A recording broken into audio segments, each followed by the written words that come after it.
Hello, welcome one and all. And why didn't I actually put well, yes, but I don't want to access the Steam community while I'm playing. Thank you very much. Thank you for the reminder, though, or whatever. Okay, now we're ready to start.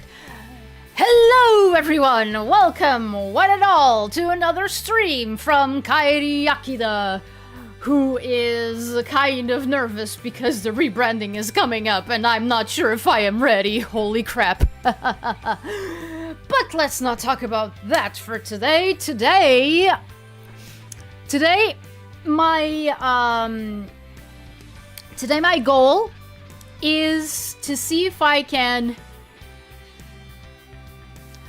final days. There's like 2 left. I want to see if I can finish this. In fact, that's what I was gonna say. Yes, I do want to see, like, my goal for today is to finish this game. What year is it? 2024, according to the Gregorian calendar. If you go to other calendars, the time might be a little bit off. Have no idea what year it is in Atlantis, though. Heck, I don't even know if what I'm actually doing is time traveling or if it's just like dimensional areas. Oh man.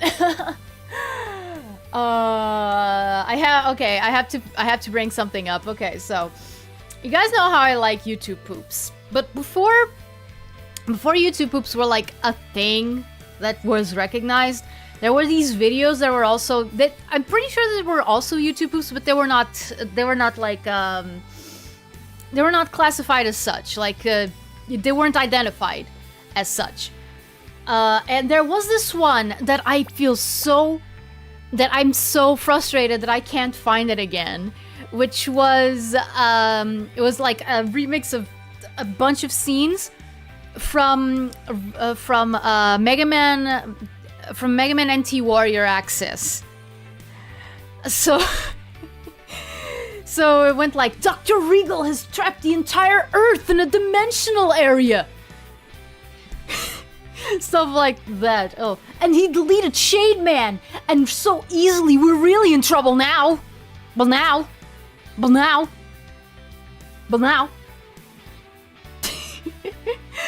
Man, I wish I could find those videos again, but they were probably purged. Oh well. Just the first of many a tangent, I assure you. Okay, so if I recall correctly, last time Makoto asked us if he wanted to go to Kamakura. And visual novel Kairi, being the scholar that he is, did not know what that was. Because of course. Sometimes I feel bad dunking on visual novel Kairi so much, because like it's clear that this game was made specifically by people who I'm gonna guess that they were actually Japanese, who were like, okay, like this whole game is a show of good faith, you know? And like and I'm just dunking on, like, all of their assumptions about foreigners and stuff. Like, dude, they don't know any better. At least they didn't know any better when they did this. So that's how they wrote the protagonist. And I'm like... sometimes I wonder, like, should I be, like, vicious? Should I, you know, walk on... It's not exactly walking on eggshells, you know, with these things, but... what you gonna do? Okay. Enough talk! Have at you! Yes, load the data. Load the... data.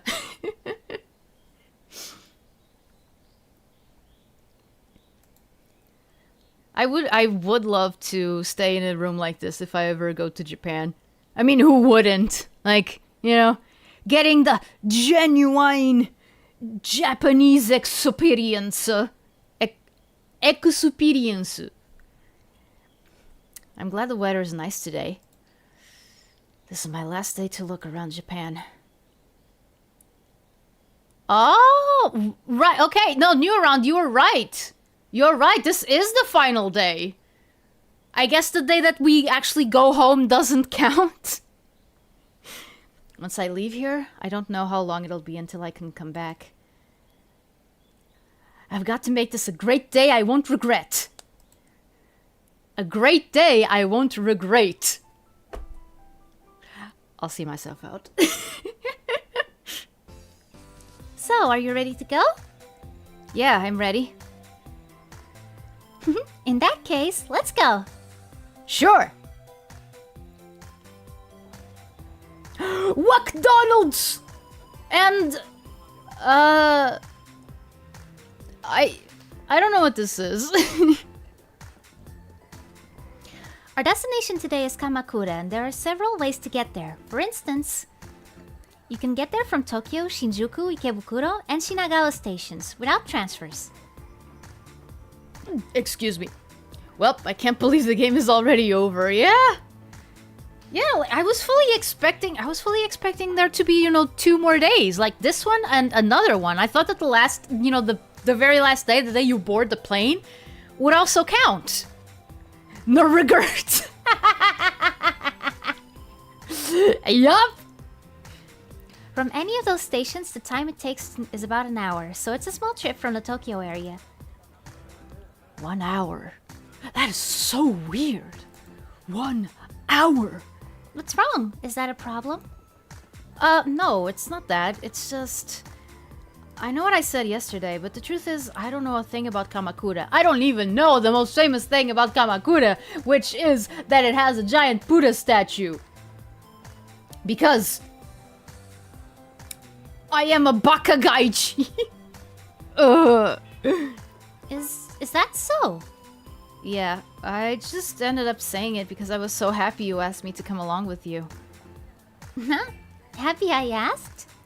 Yeah, so I just blurted it out. I see. I do love this face. What? Sorry, are you mad at me? Oh no, I'm not mad at all. I'm just...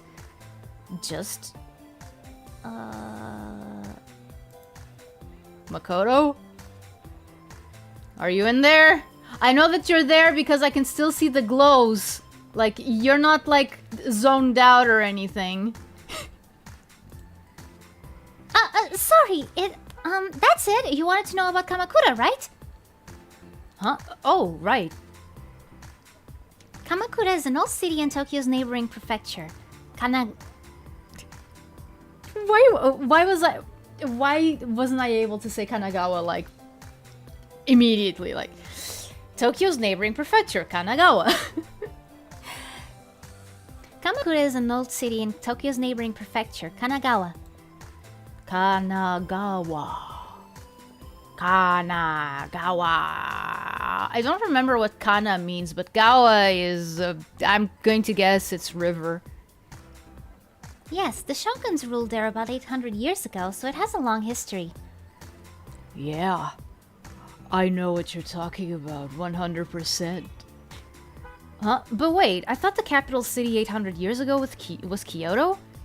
But you said the shogun was in Kamakura?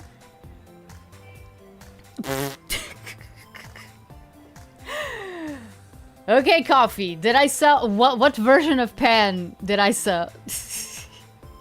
What version of pan did I sound like? Because, she had a bunch of voice actresses.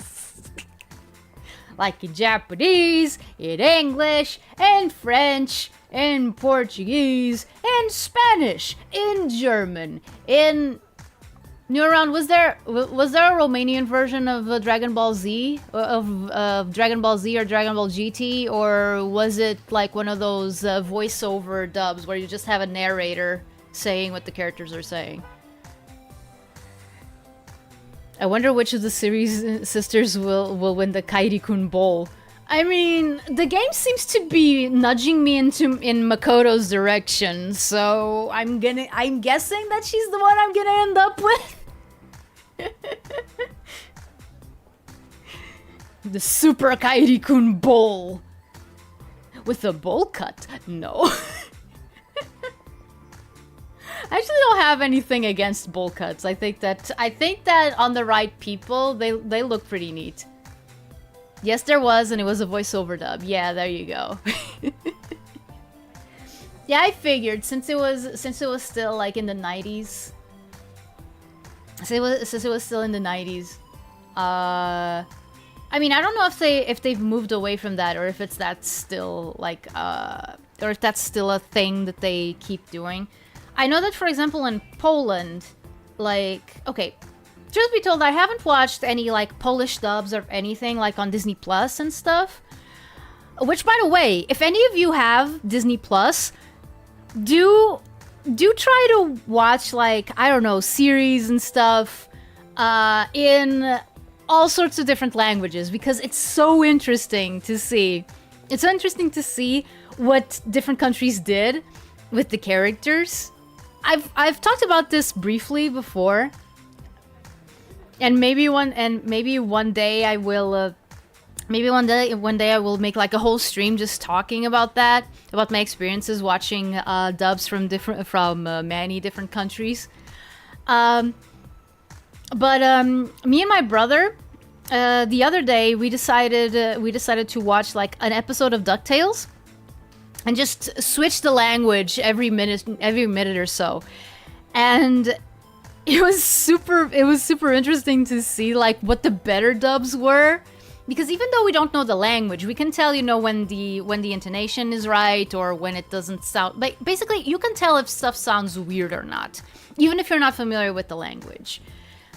And I can say this 100% because I have seen a lot of dubs that I didn't know the language. Like, I did have Arabic for like 1 semester and a half when I was in college that one time.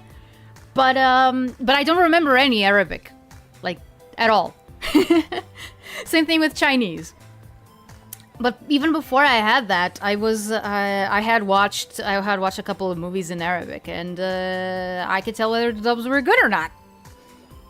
The movies in question was like Rango, I think, and I don't remember if I watched Kung Fu Panda in Arabic as well.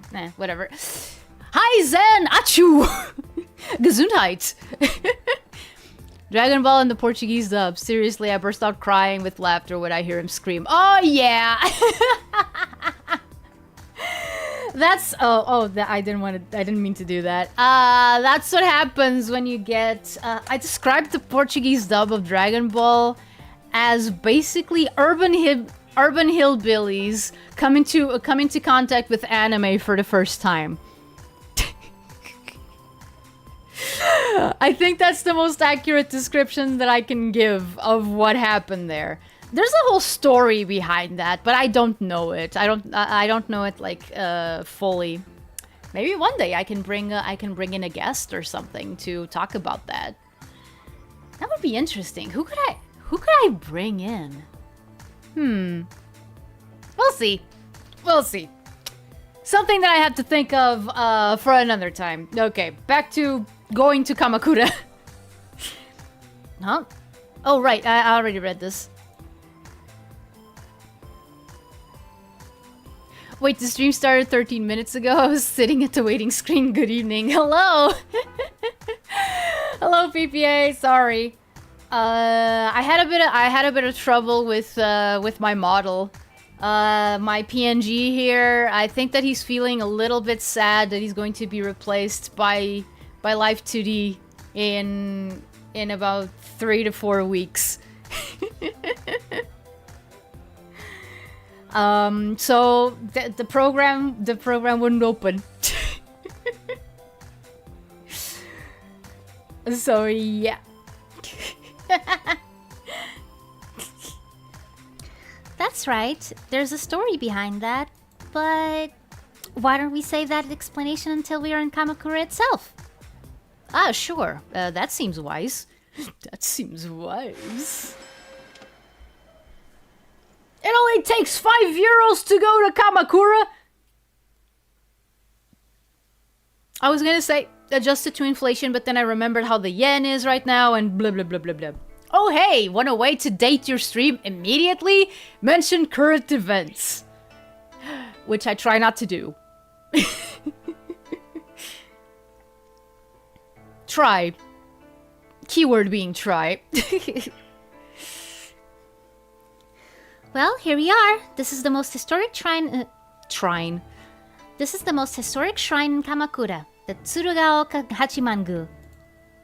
Tsurugaoka. Hachiman-gu. Wow, I've seen a lot of shrines and temples since I came into Japan, but this one takes the cake.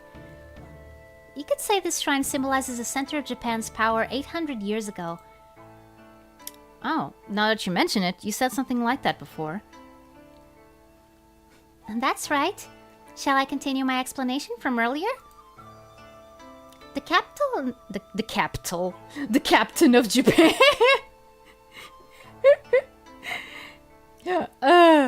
Okay.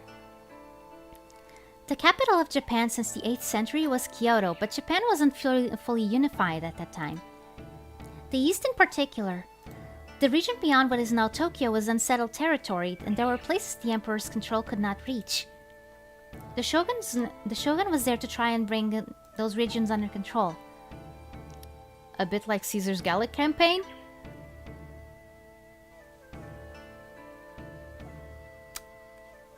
How the heck does visual novel Kairi know about the Roman conquest of Gaul? Huh? Huh? I mean, he's not as dumb as he seems.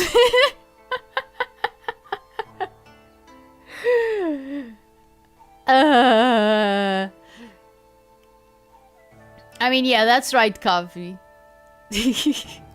That's right, Coffee. You are right with the whole Sonic thing. Can't over how cute you sound with that voice. W voice acting. Yeah, new and Red Asterix as a kid. Probably that's more than enough.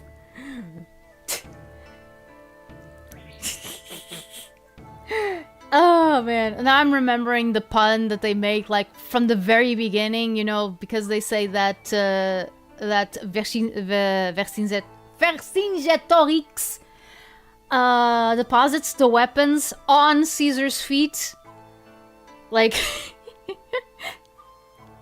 instead of oh man, that is such a Latin language thing. Oh man, I shouldn't have gone into that. Like I can't explain that. I can't explain that semantic. Okay. Kairi, who doesn't? I mean, people in Japan don't. I found out that Asterix is not popular in Japan, like, at all. Like, some of the first volumes came out in Japanese, but it was, like, way back. I think it was, like, in the 70s or something. I can't speak Golix.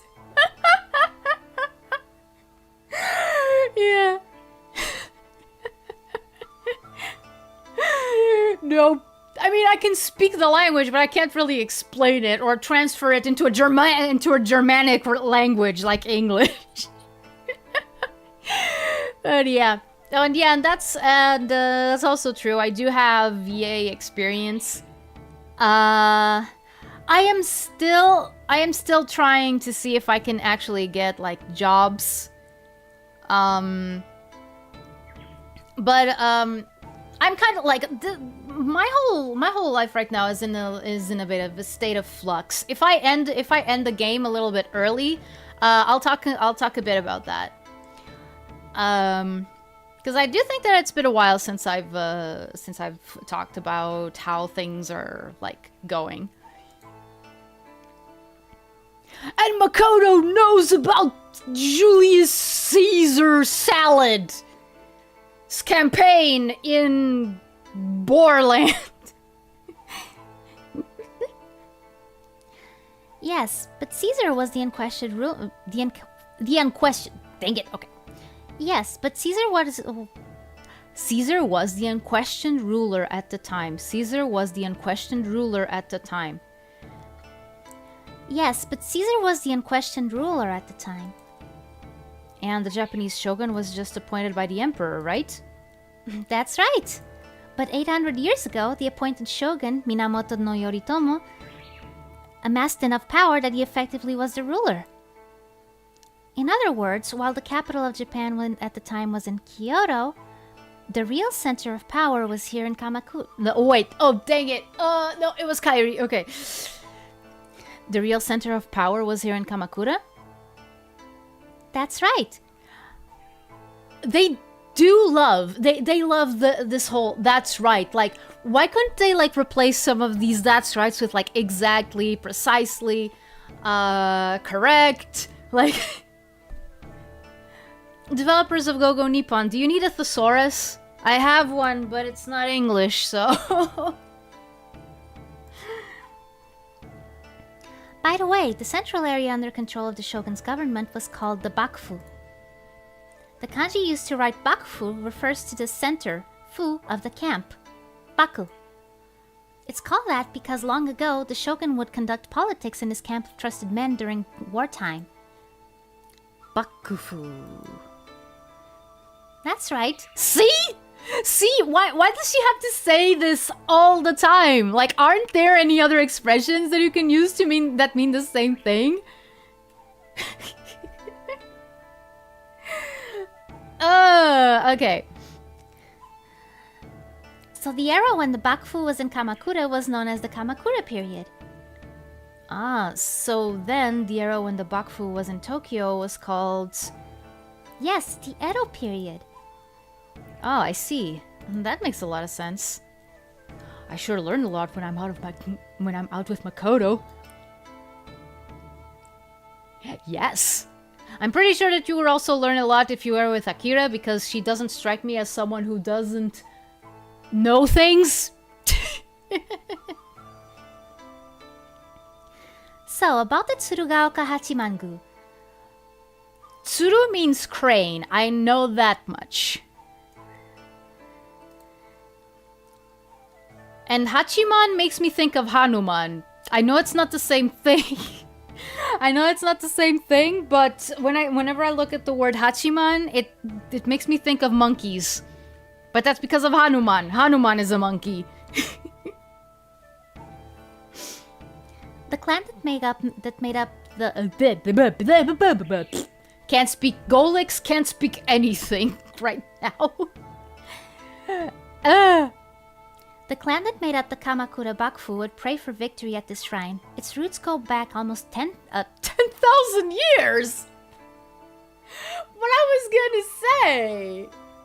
gonna say 10,000 years. Okay, so its roots go back to almost before we had domesticated cats. According to my lapsus linguae. Hi Zed, welcome back. You're still the Pillsbury dough boy, I see. Still very delicious.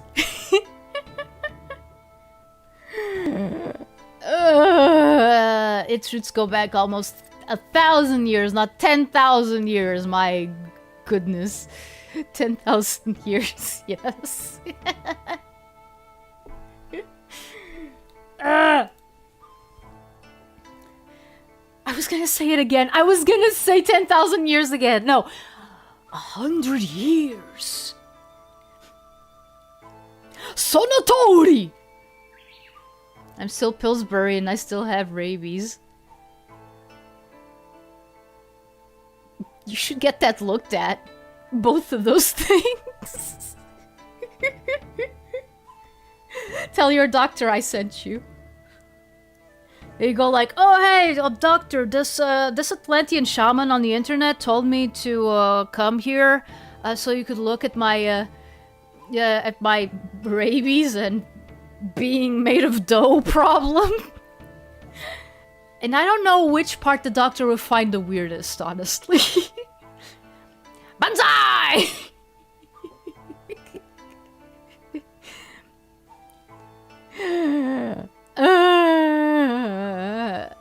Sonotori da.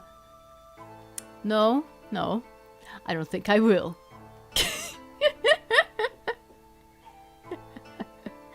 Okay then. I can't say that I didn't try. See what happens? You try to push your viewers in the right direction to take care of their health, and then they do this stuff.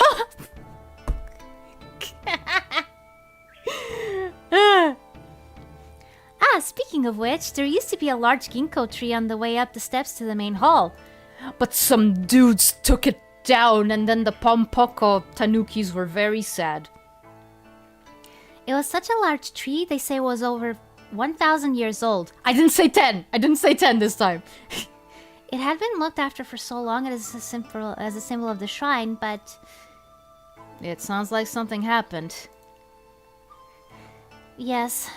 Not long ago, a strong wind blew it over. Oh.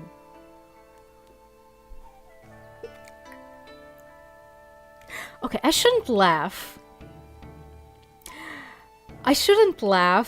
But 1,000-year-old tree just being... just being uprooted by a gust of wind. I know that it wasn't a gust of wind. It must have been like, you know, a huge hurricane or something. But like the way that they talk about it makes it sound like it was just, you know, a little, and then the tree just block. Translator note: Banzai means 10,000 years, literally. I figured it was something like that. By the way, thank you. Just let me have fun and have rabies and you. You're a shaman, you speak with the dead. That doesn't inspire confidence. I mean, yeah, no, you're right. You're right. I should probably be more careful about that. I can imagine the tree screaming as it got uprooted. Actually had a similar thing in the school that I used to go to. Well, one of the schools that I used to go to. Like there was this year that we had, like, you know, some really bad storms, and some of the trees in the school courtyard just straight up uprooted, fell. The good thing is that it was during the weekend, so nobody got hurt.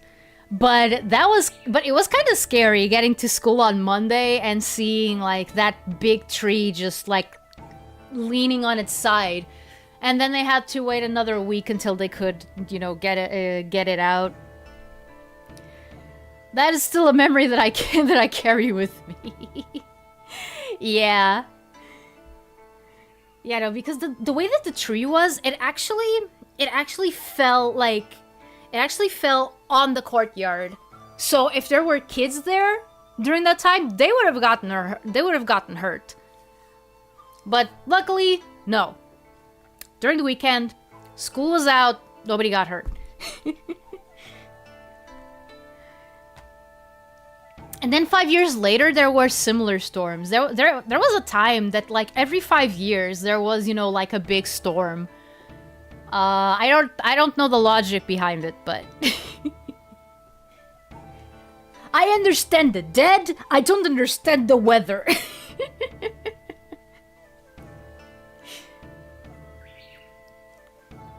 I do understand some nature spirits, though. They're not very helpful. They just do their own thing. They don't care.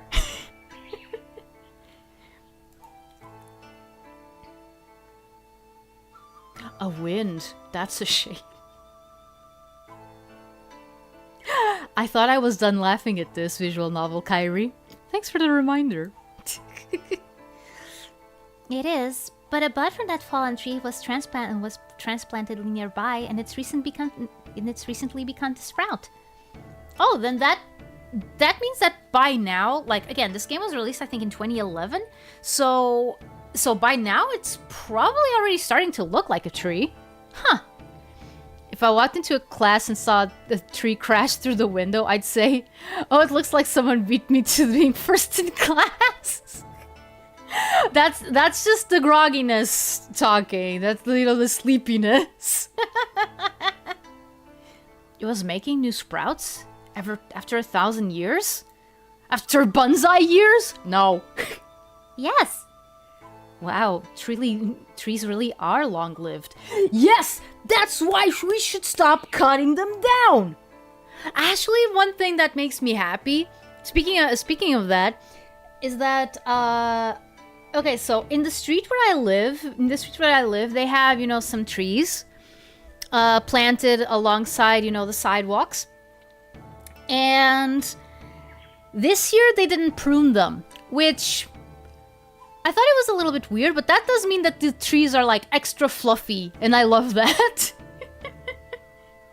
They're probably gonna prune them next year, like because if they allow the trees to just grow indiscriminately, then they're gonna start causing problems. So, like for example, my cats are going to be able to reach the tree from the balcony if that happens. And I have 2 cats that are kind of young and dumb, so the possibility that they'll, try to jump to get at some bird is not 0. Probabilities are not 0%. They need a fresh cut, yeah. I mean, there was a year that they pruned them, but like in fall. Like, when the leaves are starting to get yellow and stuff. And that kind of annoyed me because I do like the whole, trees falling on, no, not trees falling, the leaves falling on the ground, that, So yeah, so instead of having, the fallen leaves, the usual fall scene, the usual fall scene, you had almost nothing. I don't know, Town Hall does some weird things sometimes. Many Japanese temples and shrines have these old trees where a god resides. They're called shimboku, sacred trees. Trees falling everywhere. I think it's possible that a god really did inhabit that large ginkgo tree. If it wasn't Atlantis, I would say that probably yes. Maybe not a god, but like, a pretty strong nature spirit. In real life Japan, not so much. A god, huh? The Japanese belief that gods reside in objects and nature sure is different from our religious views. Speak for yourself. You're not gonna go there, game. You don't. You don't want to go there, game. But it's still pretty fascinating. That's it. Hey. Hey. Hey, as long as we're here, would you like to pull an Omikuji? Omikuji? Omikuji are things that you can buy at shrines and temples. They're strips of paper that will determine your luck for the year. Do I really want to determine my luck for the entire year? Just because of one strip of paper that I could decide not to pull today.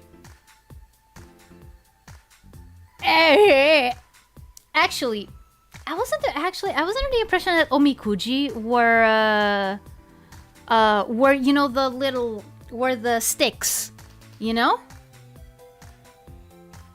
Unless they're related and I just don't remember. Hi, Epic! Omikuji sounds wrong. Yeah, like, why are they separating? Like, I've only seen this written as like a whole word. You pulled them out randomly. Oh no, yes, it is what I thought. Okay, so basically, the little stick is not the omikuji. The omikuji is the little strip of paper that you get after you pull the little stick. Okay. You pull them out randomly and they tell you about your luck in all kinds of things, like love and academics. In other words, it's like fortune telling? Maybe, because people do want to see more good results written on the paper they pull. But more than fortune telling, I think it's closer to a test of luck. A test of luck, huh? So how do we do it? Different shrines have different methods. Some have you pull a stick from a wooden box and choose the paper with the number written on the stick. And in some, you pull a folded paper directly from the box. Ah, that's right! The Tsurugaoka Hachimangu even has vending machines for them. Capitalism, baby! Vending machines? That's so Japan. They're the vending machine empire. I mean, you can't really argue with that. They even made a whole anime slash light novel, I'm pretty sure, about a guy who gets isekai'd and becomes a vending machine, and he's like the talk of the town in the place that he's in, and it's like, of course, a vending machine, like.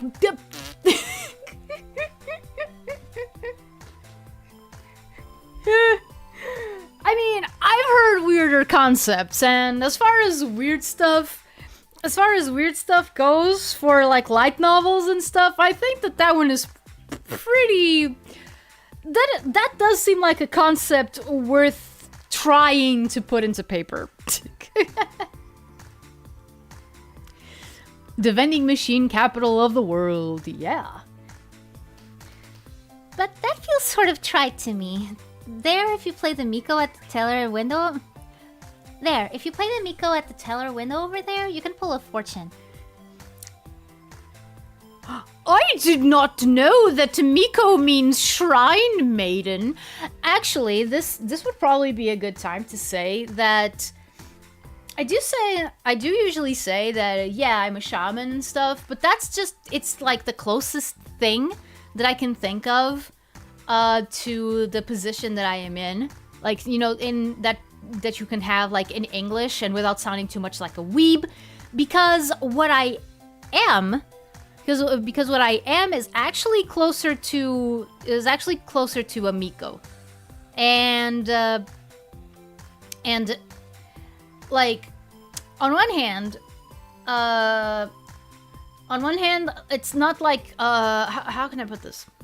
It's more like a classic Miko, you know, the kind that you see like in, well, anime and stuff, because in real life, Mikos nowadays are mostly like they're part-timers. Mostly. I got a part-time at a shrine. I tend to the patio, like I brush off the leaves. Brush off, no, they sweep the leaves, clean, make the, accept like these things. Man, my brain is not braining today. What the heck? Reimu Akira. Yeah, like it is more similar to that. It is more similar to that because one thing that I do know is that like.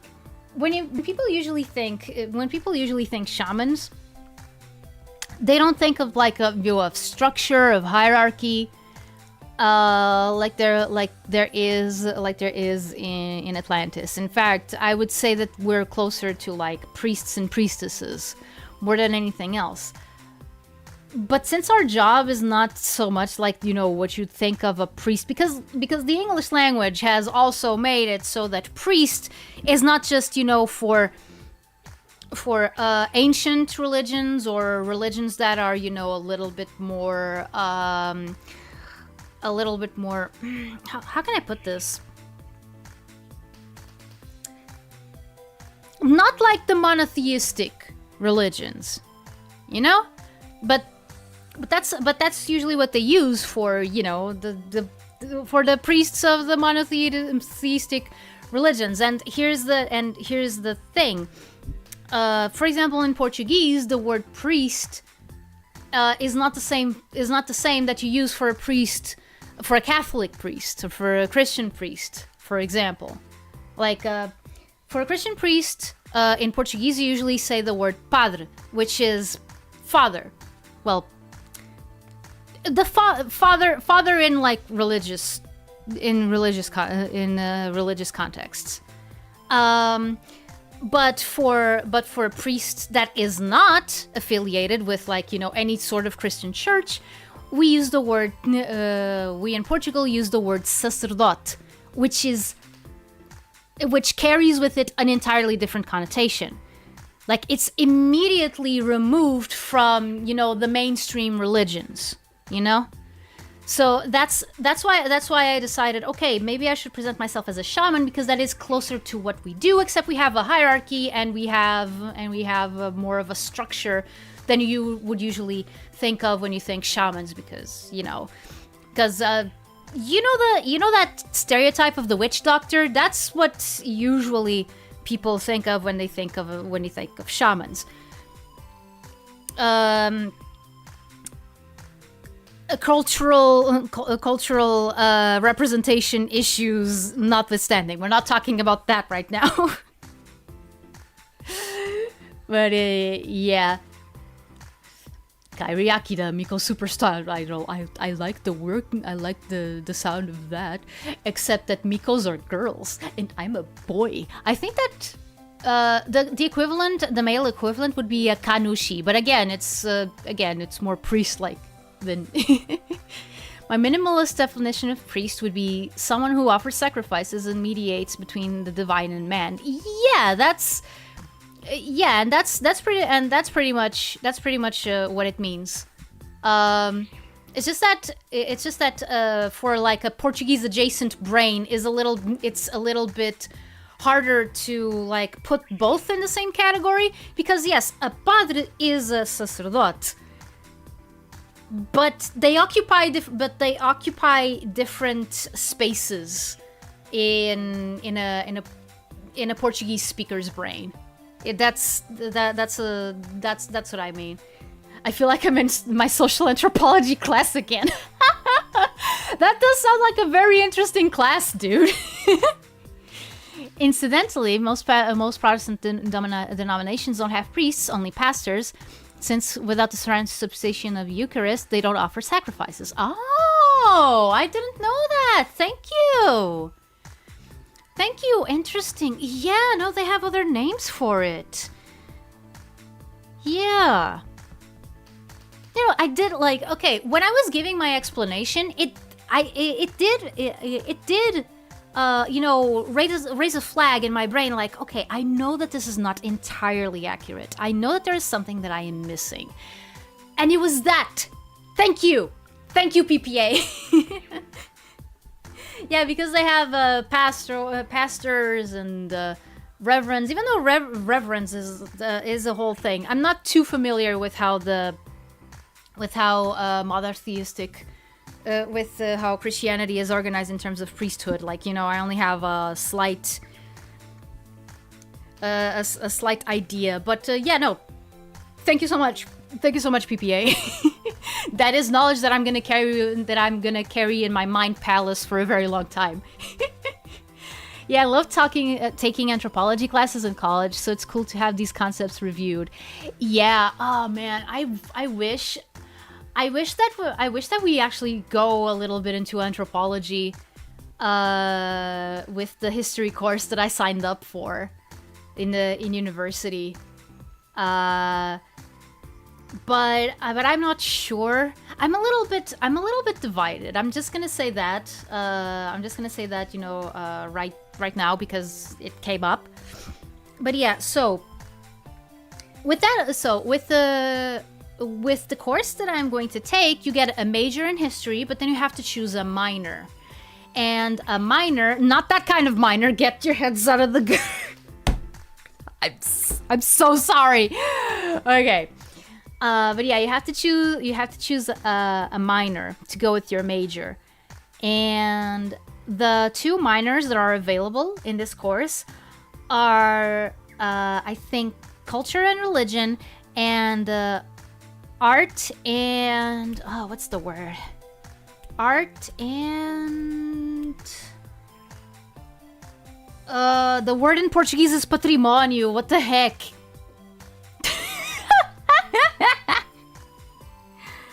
Hold on, I'm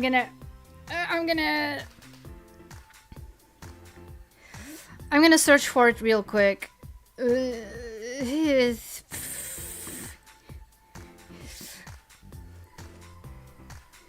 And this is how you know that I am not a native speaker. Because if I was, I would know what this word means.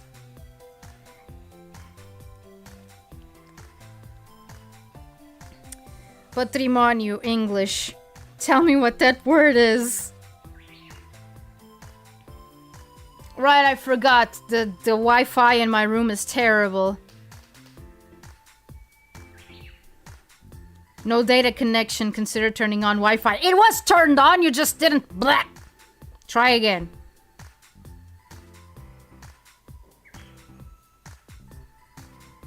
Heritage?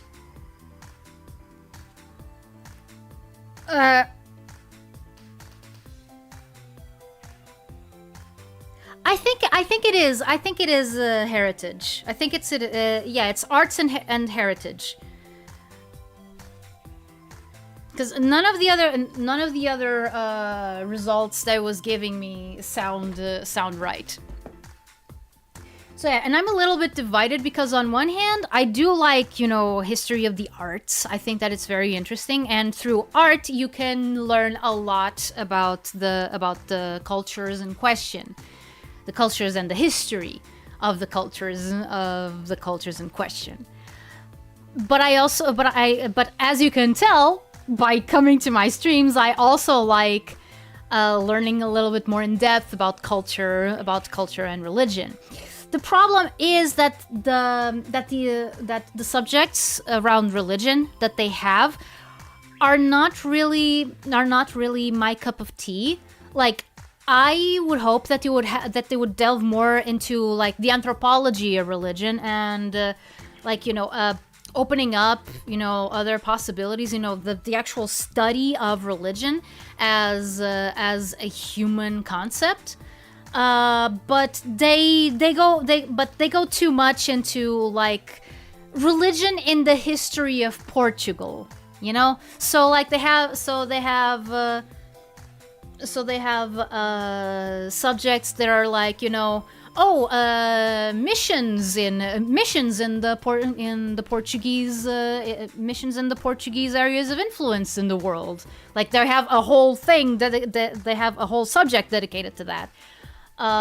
Or new Christians, you know, people who are converted, you know, so that they could avoid persecution by the main religion. Like, you know, there's a lot of that in this course. Not so much, you know, general worldview things. So I think that I'm probably go for Hearts and Heritage because I think that is a little bit more interesting. And if I want to study more about religion and anthropology of religion, I just have to do it on my own time. I minored in philosophy. Oh, that's cool. That's cool. Maybe I forgive it Fravis and it'll start working. I mean, yeah, I do think that my Wi-Fi would need rabies. Because sometimes I swear, I'm just like, why? Why is it so hard to get it working in my room? Like, it's the only place in the house where it doesn't work. Like, everywhere else, it's fine. My room? Nope. Can't have that. No sorry. Making a cat game on Roblox right now. Oh, awesome. What kind of cat game? I remember learning in my archaeology class that spirituality came before religion, and the first spiritual ritual, I believe, was burying the dead with red ochre powder. Oh, right, I remember that. Yeah. Yeah, I don't remember when. I don't remember when that was, though. But yeah, I remember. I also remember that back then, I was like, "Hi, Silent!" Streamer debuff, huh? Yeah. Hi, Silent. How are you? So good to see you. Ochre and funeral rituals I constantly run into when I read about the Bronze Age. Yeah, it was a very common thing. It's kind of weird. I don't know. Probably it was because ochre was kind of. It's probably because ochre, was kind of similar to blood. I mean, depending on the ochre. I know that there's like varying shades of ochre. By the way, sorry, Silent. You just came in into like an anthropology of religion lecture. I hope you don't mind. I found a very low quality image of a cat and put it on everything. Honestly, good. Good. But yeah, no, that's really interesting stuff. See, and that's the sort of thing that I think that this course should focus on with the culture and religion minor. Unfortunately, it is not. It is not. It's stuff that is, a little bit more recent and I believe the first rituals were found in Blombos Cape in Cape Town, South Africa. Oh, okay. Awesome. Of all places, huh? I don't know why. When I thought of that, I thought that that it would have been, a little bit further up north, still in Africa, but more like, I don't know, around where Angola is. I'm good and it's interesting to listen to while cooking dinner, so no worries. Awesome. And well, have a nice dinner in advance. Okay, right. All of this because the game decided to tell us what a Miko was, and I went like, oh yeah, right. I'm kind of like, I'm a shaman, but it would be closer to say that I'm a Miko, but I'm male Miko. And the first religion came many years later, which is the Sumerian religion, and in Hinduism, and then Zenism. Yes, the religion of Zen, the Pillsbury Doughboy with rabies.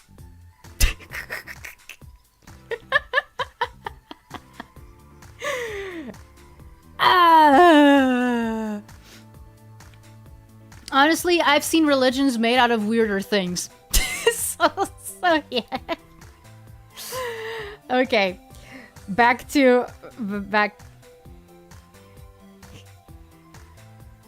Oh, good luck with that, Epic. Good luck. I don't know if learning HTML is as hard as I remember it being talked about. But either way, it's programming, so good luck, I'll just say. All praise the Rabido! Yay, Rabido! Banzai! 10,000 years! I see. Then let's give it a try. As long as we're here. As long as we're here, I guess I will too. Let me guess. Visual novel Kairi gets the worst fortune and Makoto gets the best. Pretty sure that the game wouldn't do the opposite. Bonsai trees! Yeah, I hear that when you get the hang of it, HTML is pretty fun. It's just something that I don't.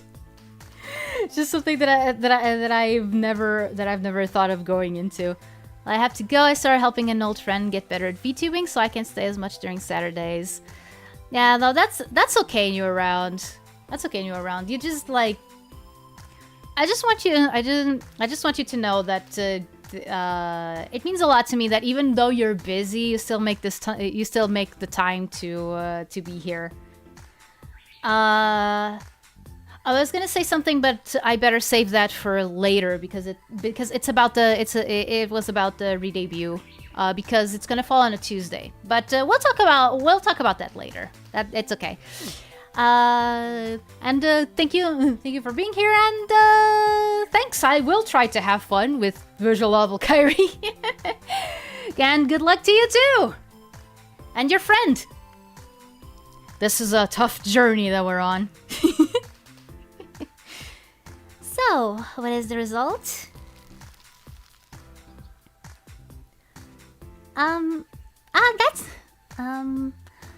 That's great! It's Daikichi!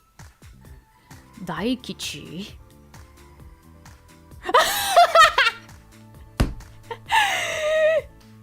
Actually, HTML on its own isn't programming, since it's a markup language to format static content.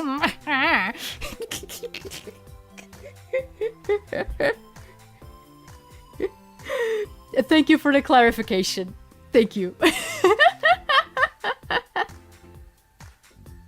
Still, it's web design, okay? Is that better? It's not programming, but it's web design. Daikichi? It means... Big night! Probably not. Yes, in Japan, good things are called kichi, and bad things are called kyo. Oh no. The luck written on your Omikuji are intervals between kichi and kyo. Fair. Heck yeah. Daikichi means big kichi, and it's best luck you can get. I see. That's great, Makoto. Yes, now let's see. Everything will go well for you. Tests, favorable. Relationships, ooh, relationships, you say? Ha ha ha. Oh no, I shouldn't laugh. I shouldn't laugh at her being sad, but... Oh no. What's wrong, Makoto? nothing. It's just the luck I got in relationships. Relationships? Is that like luck in love? No, it's luck in entrepreneurial relationships, Kairi. Your company is going to do very good with this other company. They're going to make like an alliance and then probably a merger. Wait, no, that would be bad for one of you. Don't do a merger. Riz? I don't know. I don't know, honestly. Yes. What's written there? Oh no. You want to know? No, I don't. I don't want to know. That's why I asked. Of course I want to know, Makoto. What do you think? Yeah. It says, the love of my life is close at hand. I have hands!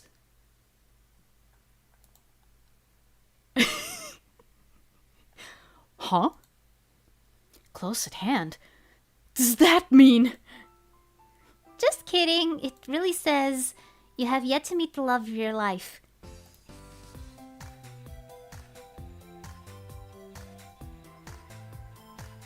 Wow. Fortunes are savage. Ah, I see. Doki doki!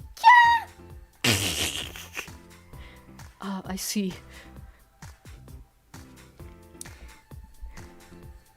My disappointment is unmeasurable and my day is ruined, said visual novel Kairi.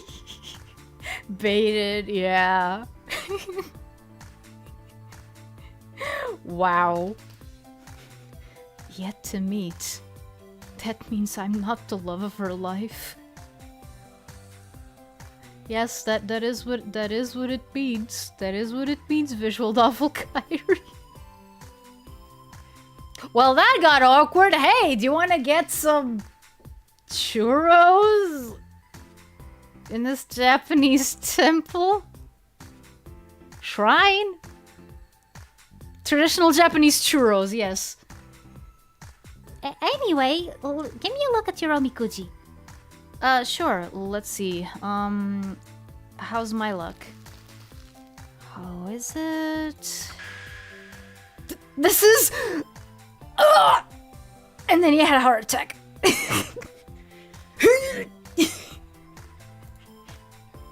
What is it? What's wrong?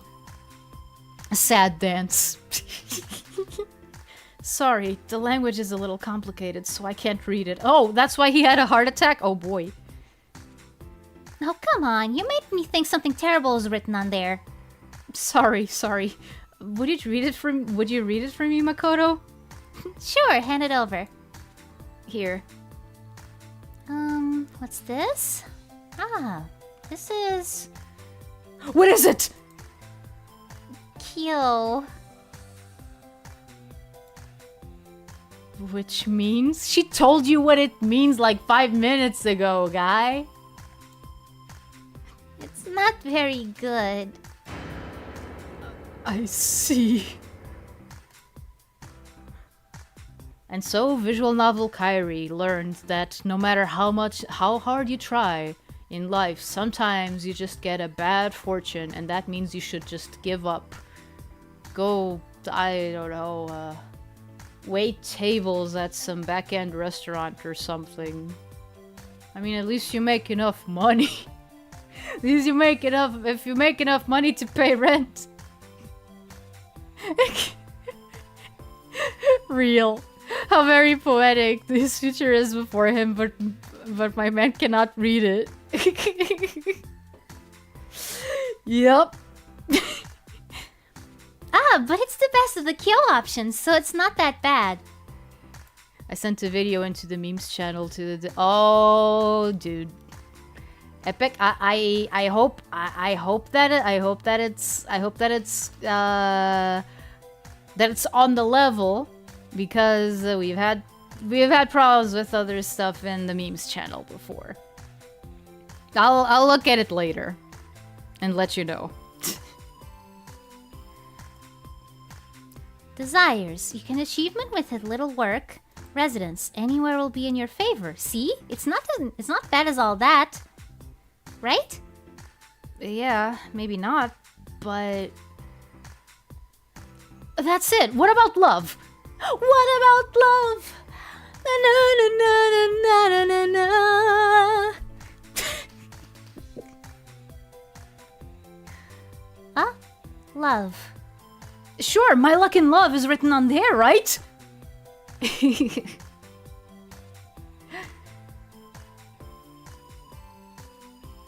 I'm looking at your smiley, Epic. I don't know if I should be worried. Should I be worried? And it sounds like these where I wish I already had a Life 2D model because I just did whole shifty eyes. Yes. Luck in love is... Just kiss him, you fool! What? It will cool with distance. Visual novel Kairi, we have to get you a visa right now! Huh? So they're all still good results in the end?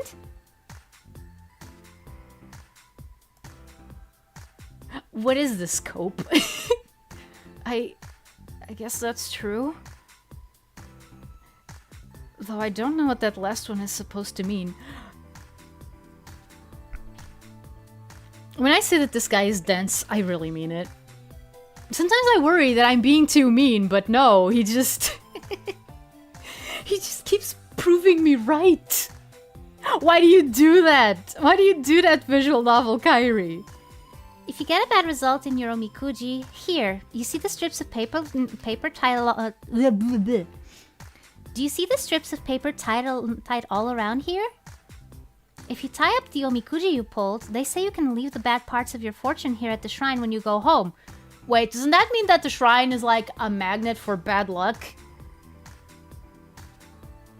I mean, okay, I guess it makes sense because like if the shrine attracts all the bad luck, then it gets stuck there and can't go anywhere. Probably. I don't know how this science works, if it is a science. It will cool at distance. Surely they're talking about the infamous demon core.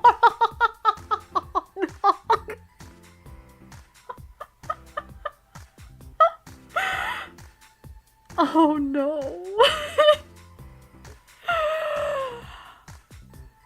Oh my god. I was not expecting to be reminded of the demon core today, but thanks, Zen. Oh man, I don't even remember like most of what happened there. But I do remember like reading about it and being like, whoa, okay. Denser than steel. White dwarf brain. Hi, Cyanic! I think that those two sentences are correct. Very much. Wait, that implies it being bright. I mean, he can be bright. I mean, he did know about Caesar and the Gallic Wars, so like, yeah, he's bright, but dense. Many such cases. You're welcome. Oh my... Right! Right! Oh, the screwdriver. Oh my god. Yes, okay.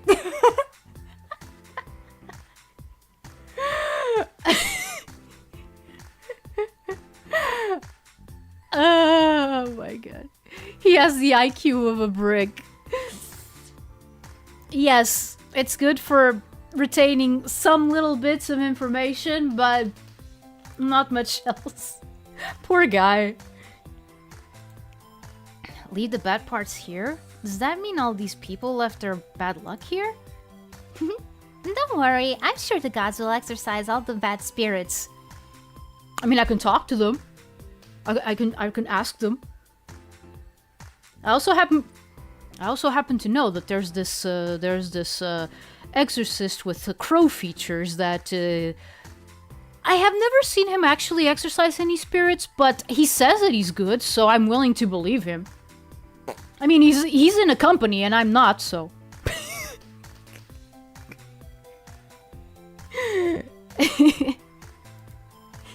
I see. That makes sense. Sure it does. Then I'd better hurry, otherwise the bad luck is going to wash over me. Oh wait, one last thing. When you tie your Omikuji, you should use your non-dominant hand. Oh wow, now that just makes it harder. Thanks. If you prove that you can override some difficulties, it'll turn your bad luck to good. That sounds like cheating. Oh right, you're talking about Don Cheadle. Yes. Yes, I'm talking about Don Cheadle. I don't even know where to take that joke. I mean, Don Cheadle once said, "I am the storm," and it was felt throughout everyone who was watching the season finale of the first DuckTales 2017 show. Yes.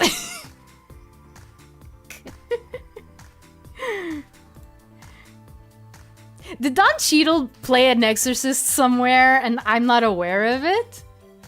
Because yeah, the closest thing that I can think of is Donald. But Donald is not an exorcist.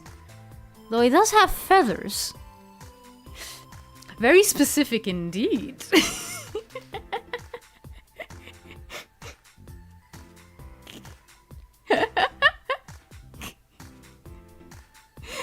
Ah!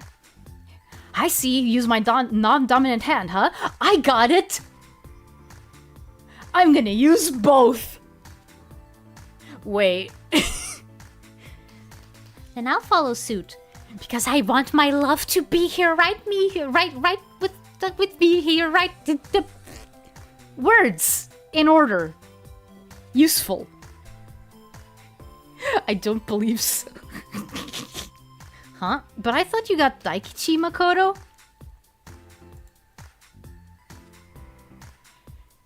denser than steel, white dwarf brain. You should use a screwdriver to open it up like the demon core and get some air in there. Probably to air some thoughts out. Yes, but there's a part of my luck I didn't like, so I'm still going to tie it. I wouldn't be surprised if Donald had those kinds of spells up his sleeves. I mean, yeah. Even though, like, okay, so depending on, well, wait. No, I'm an idiot. I've been playing Kingdom Hearts. Yes, you are 100% correct.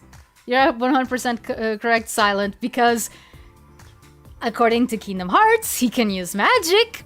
Who's to say that exorcising magic is not somewhere in his repertoire? I mean, he's the court magician of oh man, what do they call it? What was Mickey's kingdom called in Kingdom Hearts? It's even an actual world in Kingdom Hearts 2, and I forgot what it's called. Dang it. But Donald and Mickey especially, that if I'm allowed just this one little tangent, one of the things that I love about them is that they're like so versatile, and that you can keep their base personality but put them in like almost any sort of thing, any sort of job or like setting, and they just fit. Like, one of my favorite games is Maui Millard and Cold Shadow, for crying out loud. And there, Donald is, on one hand, he's kind of like Magnum P.I., but on the other, he's like also a ninja. So it's like, if that doesn't tell you how versatile he is, I don't know what does. Was it just Magic Kingdom? I don't know. I don't think they would have called it Magic Kingdom for one reason and one reason only. Magic Kingdom is the name of the main park in Disney World, in Walt Disney World. So I don't, and knowing how Disney is usually with like their trademarks, I don't think that they would want, you know, two things to have the same name. Especially since the Magic Kingdom is like one of the biggest moneymakers in the entirety of Walt Disney World. Because, well, I honestly don't see Epcot or Animal Kingdom bringing in as much money as the Magic Kingdom. But yeah, I'll have to check it later. Kairi, what games are on your list right now? Oh man, a bunch. Since I'm going to debut my model, my Life 2D model on the 27th, I want to see if I start, you know, playing all the games that I've stopped myself from playing during these last few months. So, like, Sonic Frontiers, I promised that would be one of the first ones that I would play when I did the whole re-debut, the rebranding, all of that. I want to see if I do another run of Sonic Mania, because now I'm more used to the controls and I'm not gonna have to deal with lag anymore since I got, you know, the Elgato, the little capture card. It was very expensive, but I can already tell this was one of the best purchases that I've ever made, especially for streaming.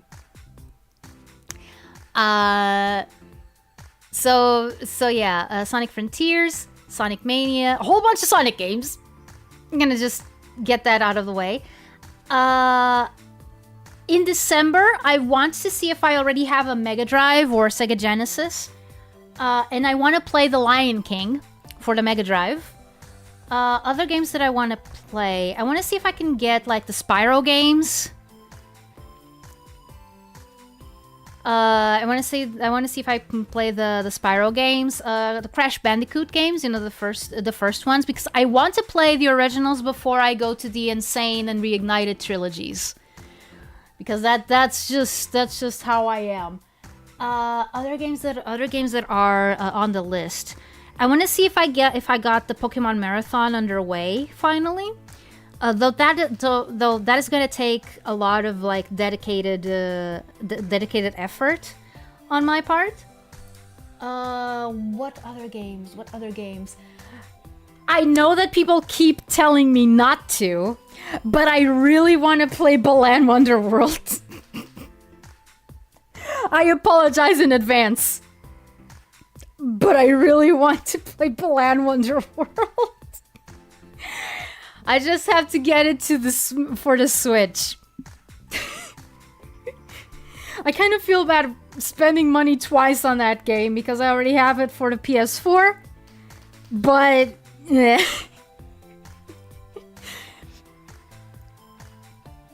but I can't play the PS4 on stream. It's kind of stuck where it is. So yeah. Man, there's a lot of games that I want to play. Also a bunch of, not so good but licensed games that I also want to play, like a bunch of Disney games. There's also Kung Fu Panda on the PS2. I already have it. What else? So many. There's a Tasmania game for the Mega Drive. Oh, a whole bunch of Dreamcast games. Power Stone, Blue Stinger, Crazy Taxi. There's a Cyber Team in Akihabara game that I really want to play. I think that it's just a virtual pet thing, but oh, there's a Saber Marionette fighting game that I want to see if I can also play as well. Wipeout 2097. That's another one. I'm really looking forward to that one. Ah, man. So many. Oh, Balan.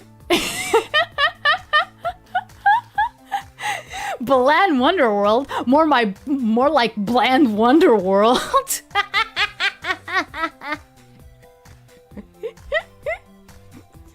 I mean, yeah. Yeah, but like I wanna experience the madness. Oh, when I get a Wii U, I want to play Sonic Boom Rise of Lyric. Because I'm a masochist, apparently. Where's Mario 64? In the list as well. I hadn't gotten to Nintendo 64 games yet. I wanted to see if I could play, some Zelda games, but I've never been into Zelda, so it's a little bit, out of my usual. It's a little bit outside of my usual realms. That's probably not the right word for it, but why you do this? Because whereas I'm scared, I'm gonna have to look for what is I'm scared about. There's also a bunch of horror games that I wanted to see if I could play, especially since knowing me and seeing what I've been doing and seeing like how I usually react to horror stuff. I think that it would be funny. I think that it would be funny for me to play them because I tend to laugh at horror games, not so much get actually scared.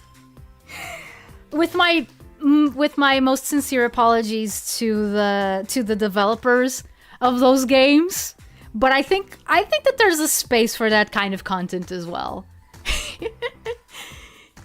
All right, you mentioned Nintendo 64.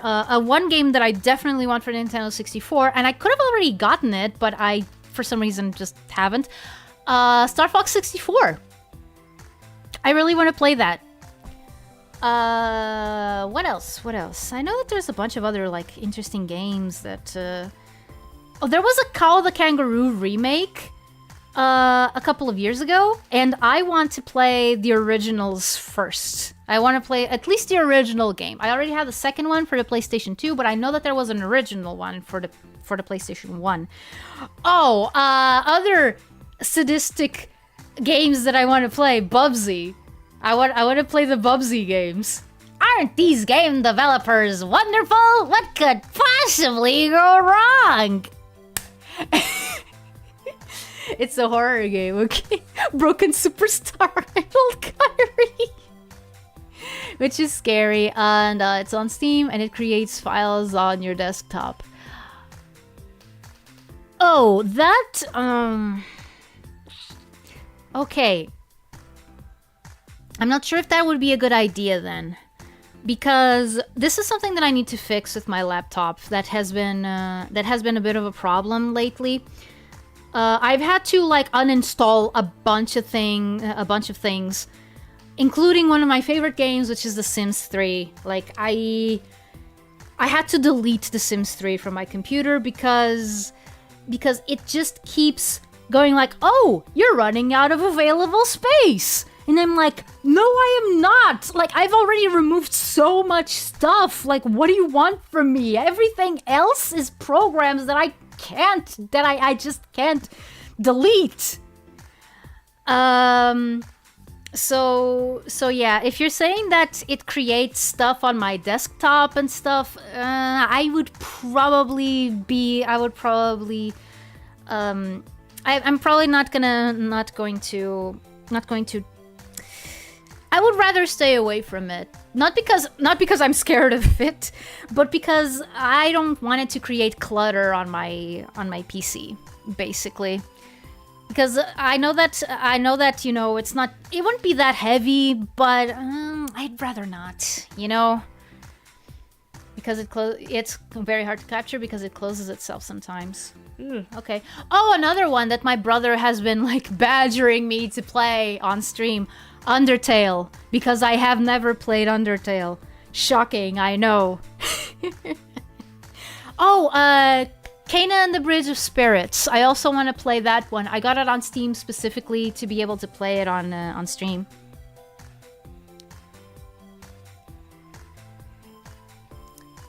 It doesn't create many files. It's mainly PNGs and text files.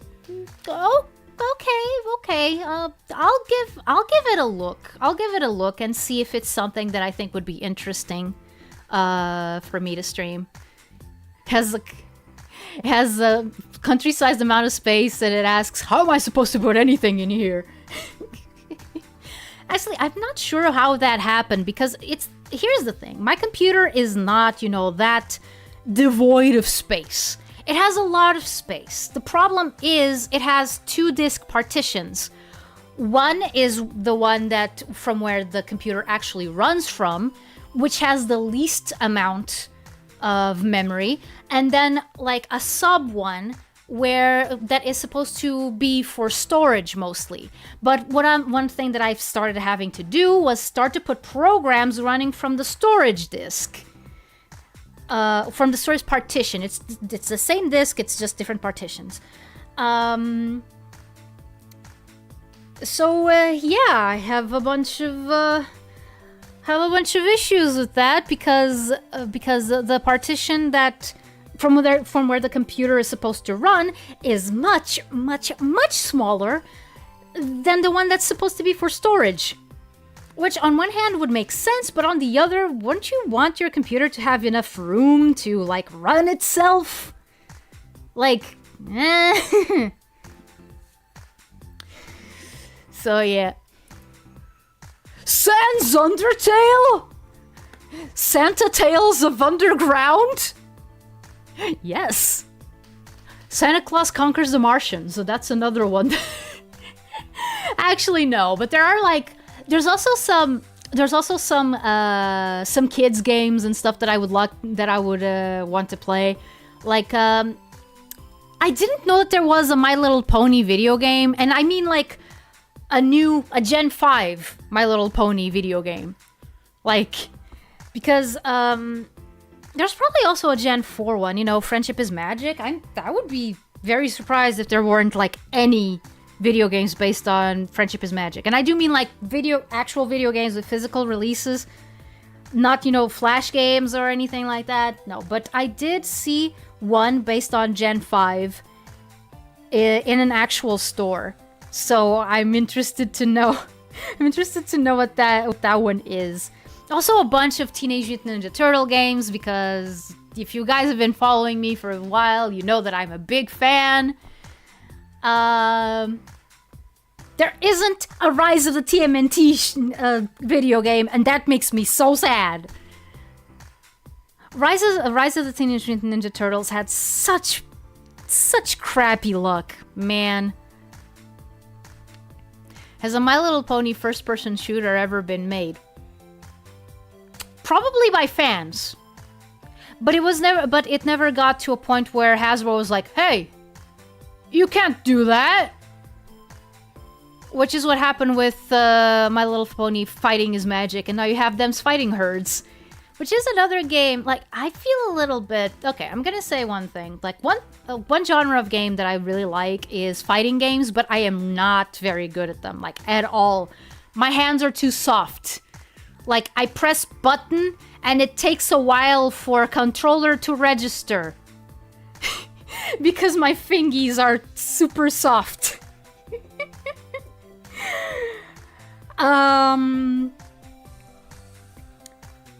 So, I mean, I've never played one in an arcade. But then again, I can't stream from an arcade. Right, Silent, you were there when I played when Haka was playing Shredder's Revenge, and I was able to play with him. I still can't believe that happened. Holy crap. Like, that is still so surreal, but it's there. You go to his archives and it's there. It's me. I'm Donnie because he called Leo. Why did he have to call Leo? Because he was the one hosting the stream. Yes. Yes, that makes perfect sense. I would have never thought that his favorite was Leo, actually. Now that I think about it, he strikes me as more of a Raph kind of guy. But then again, looks can be deceiving. I don't think that anyone would look at me probably and say, "Oh yeah, your favorite is Leo." Yeah, that was so awesome. That was so awesome. I need to go back to Haka's streams. Seriously. They're so much fun, and I love the Hakitos as well. Like, yeah. I need to stop being a little doo-doo head. Oh man, maybe it'll even help me get my sleep schedule in check, because he starts streaming at 1 a.m. for me. So like I can make it like, okay, so I stay for like 1 hour and then I go to bed. But those are plans to be made some other time. One day, maybe I will be able to actually collab with Haka when I'm a big VT. When I'm a big VTuber.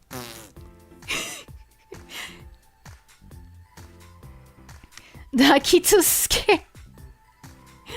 Hakitos scare you? Why? What did the Hakitos do to scare you? Leo's my fave too. Leo's just cool. I think maybe loads are just into him. Yeah, I think that Leo is like one of those sleeper hits, you know? Like I'm just like I think that he's the favorite of a lot of people. It's just that those people aren't very vocal. You get a lot of people, you know, saying that, "Oh, my favorite is Donnie, my favorite is Mikey." You even get, you know, a lot of people saying, "Oh, my favorite is Raph." Not as much as Donnie and Mikey though, but yeah, Leo is kind of like always there. I mean, one of the reasons why I like Leo is because, you know, he's like serious. Like in the 2003 show and the Mirage comics, he was also, you know, the most spiritual one out of all of them. And I kind of vibe with that. But yeah. But yeah. Also, I'll reiterate this here, since now we're talking a little bit about TMNT. An interesting thing to judge a TMNT project is, if you want to know what the tone is going to be, look at Leo. Leo can tell you everything about what this particular show or comic or game or whatever this continuity is going to be. All you have to do is look at Leo to know what it's going to be like. And I'm not going to go into examples right now, but just try it. Just try it. Look at any Turtles product and see what Leo is like and how it relates to the entirety of the project. Haka said once we're all gone, he's going to open a thrift shop and sell our clothes. And I'm like, what the fuck? You can't do this. You can't do this, Haka.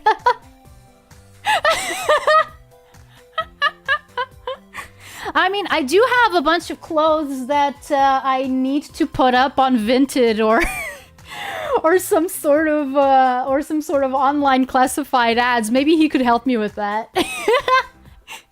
They just look like they could spontaneously explode at any moment.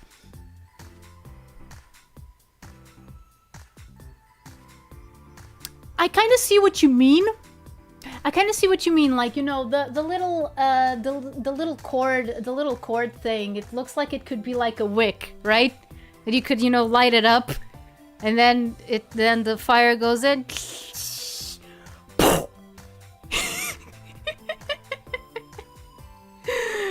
Oh man, good times.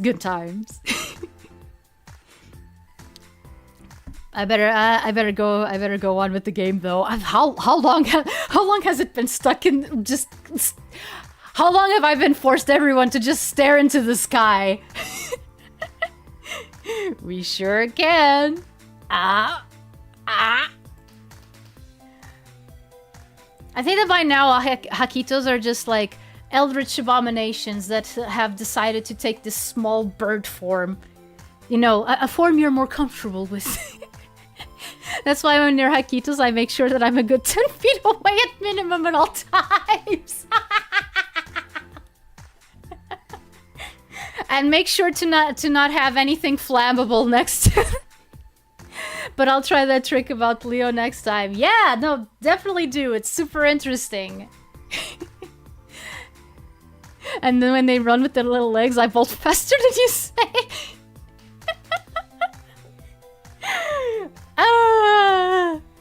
Powered by the demon core, I'm sure. I'm sorry.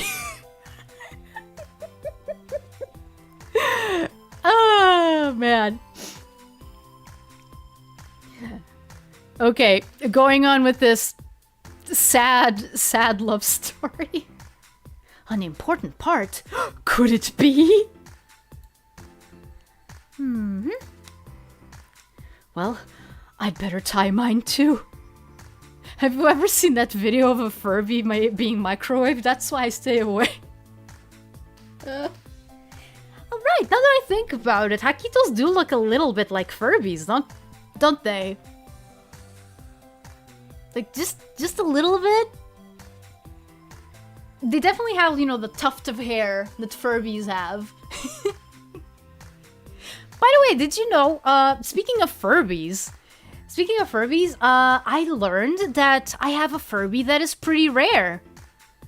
Like, my aunt gave it to me. Like, I don't know how long ago. But then I found out through a fellow Portuguese VTuber, actually, that there were a lot of those, just like mine, made, but mine has brown eyes, and there weren't a lot of Furbies with brown eyes. And I find that funny because all my aunt did was, you know, she just went to the store, got one, and gave it to me for Christmas. Do you own the elongated Furby? No, my Furby is pretty normal. The only thing that's elongated about him is the fact that the tuft of his hair, the tuft on his head, goes all the way back to his tail. Like instead of it just being, you know, a tuft on top and another on his tail, it goes like all the way back like a mohawk, like, you know, a full body mohawk. Yeah. I'll see if I can find a picture of it, and I'll put it like on my community tab and on Twitter later. Their eyes became brown when they reached sentience. Oh no! Oh no, does that mean that he achieved sentience while inside my closet? I mean, he's right there! And their eyes glow at night. Well, I can't, again, he's in my closet. I can't see that. I'll send my Build-A-Bear Knuckles plushie to see if the eyes glow at night inside the closet. And then he's gonna hate me for all time.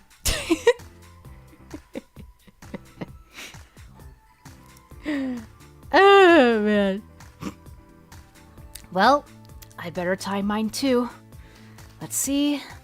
My non-dominant hand, which I'm not going to be specific about because I don't know which hand the person playing this game is. Has. This looks about... It's quite hard, isn't it? Yeah. Just a little more. There. Ah! Huh? Oh, I misread that completely. I apologize. Yeah! Look out! Oh no! Wait. Oh no. Okay, I thought that we were gonna get a questionable picture. Did they fall on top of each other? What the heck happened? Ah! Too close! Too close! Oh no. The Doki Doki? Literature club. No. Pretty Cure? Pretty Cure. Are you okay? Yes? I see. That's good. Thank you. Sure. No problem. Why are they all Slenderman? I don't know. Has Slenderman finally found his people? Does Slenderman come from Kamakura? Is that why he's dressed like a Japanese salaryman? So many questions. Makoto. I forgot! The Omikuji!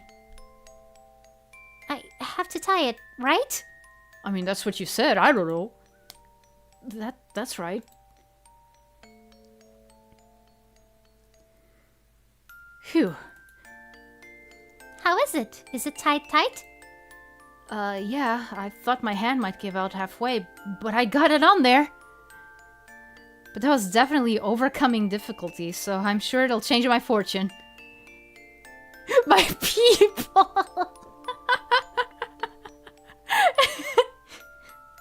That's right. I hope it will too. Huh? Anyway, let's move on. Sure. We only touched for a moment, but my heart was all doki doki waku waku suru. I didn't know that was actually what he was gonna say. There's no mistaking it. I definitely hurt my hand. I need a doctor. First, the entry fee. There. Oh, we had to pay an entry to see the sky? Whoa, it's so big! Are you shocked? Of course I am! Look at that! Yup. He's become predictable!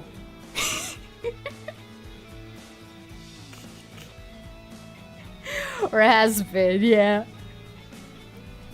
He's just like Mr. Goose the Geese, Howard.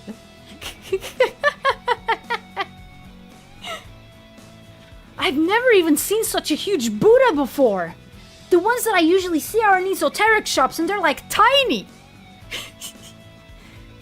The temple is called the Kotokuin, but it's more famous as a shrine that holds the Kamakura Daibutsu. Ayah. See, this is the one thing that everyone that's even slightly interested in Japan knows about. The Big Buddha. Like, how this visual novel Kairi doesn't know about him?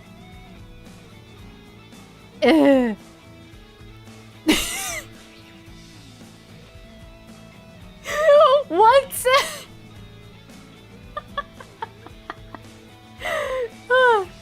That's true, but it's just so big. It really has an overwhelming presence. No one knows exactly how long the Kotoku-en has been around. But we found written references to the Daibutsu as early as the 13th century, so we think the temple must have been here then too. The 13th century?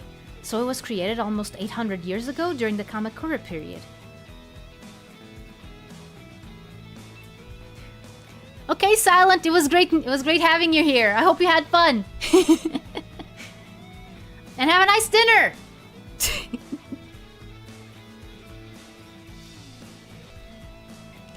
There are a number of big Buddhas in Japan, to be honest. Yeah, I'm pretty sure. This is the most famous one, but yeah. The shrine attacks bad luck and causes the MC and her to become closer? Is that a red flag? I mean, I don't know. I don't know. What constitutes as good and bad luck has kind of become a little bit wonky, as we have seen. Because, like, we thought, okay, so the shrine attracts bad luck, but then it causes good luck to happen by attracting the bad luck, so the good luck is able to go away from it. But then why does the good luck happen in the shrine? I don't know. This is all very complicated and way too... brain hurt. That's about right. By the way, it seems that the Daibutsu of that time was made out of wood. Construction on this bronze version had begun by the middle of the 13th century, but we have no records saying when it was completed. It sounds like there's a lot of mystery surrounding the temple of the Daibutsu and the Daibutsu both. Yes.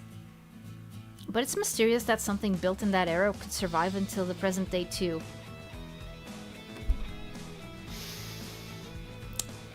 I'm starting to think that visual novel Kairi may not be European. Or in the very least has never heard of Stonehenge. I don't know.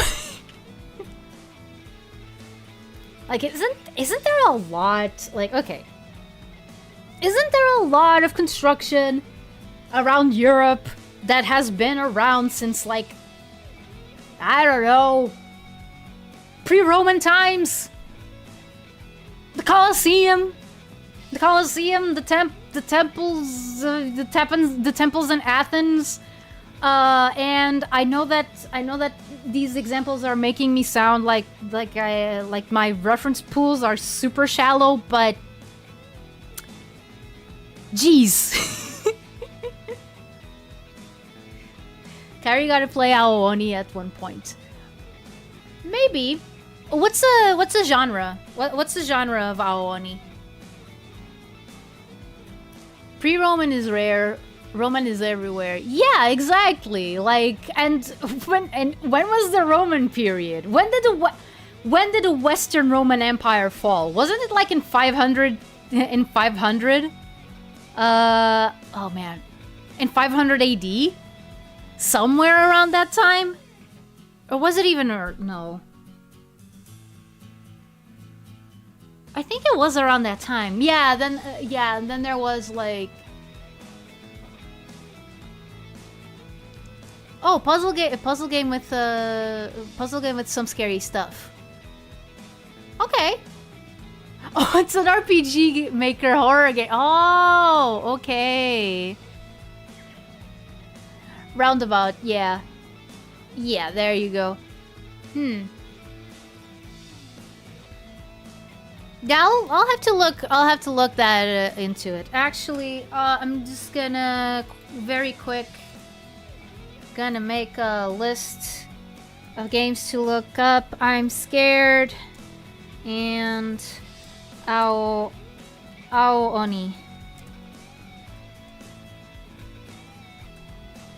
Okay. 476 AD. Yeah. Yeah, right. Yeah, that's around the time that I thought. Also, I don't know how it was. I don't know how it was in the rest of Europe, but like that's like a couple of hundred years after that was when the Muslim conquests started. Like in the 8th century. In the 8th century, I believe. The date that is usually given is like 711 AD. For Portugal at least, I'm not sure about Spain. It's a little bit of a bigger territory. Oh, only 62, not gonna lie. I'll be the judge of that. Yes. Me. Someone who doesn't experience almost none of that kind of attract. But it's mysterious that something built in that era could survive until the present day too. Oh yeah. Okay.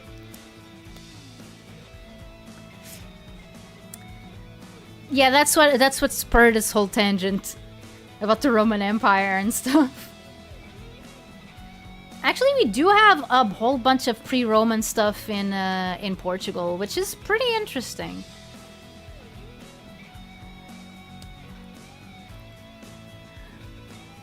Aoni's butt is very tight for some reason. What about Atlantis? Atlantis wasn't conquered by anyone because it pretty much stayed in its own bubble after the big one happened. Basically, Atlantis used to have a big empire as well, so we didn't usually stay in our bubble, like, you know, forever. we hadn't stayed in our bubble like always, but nowadays, yeah, that's pretty much what happens. Like, big disaster happened. Our colonies went their own way, and Atlantis just sealed itself off from the rest of the world, basically.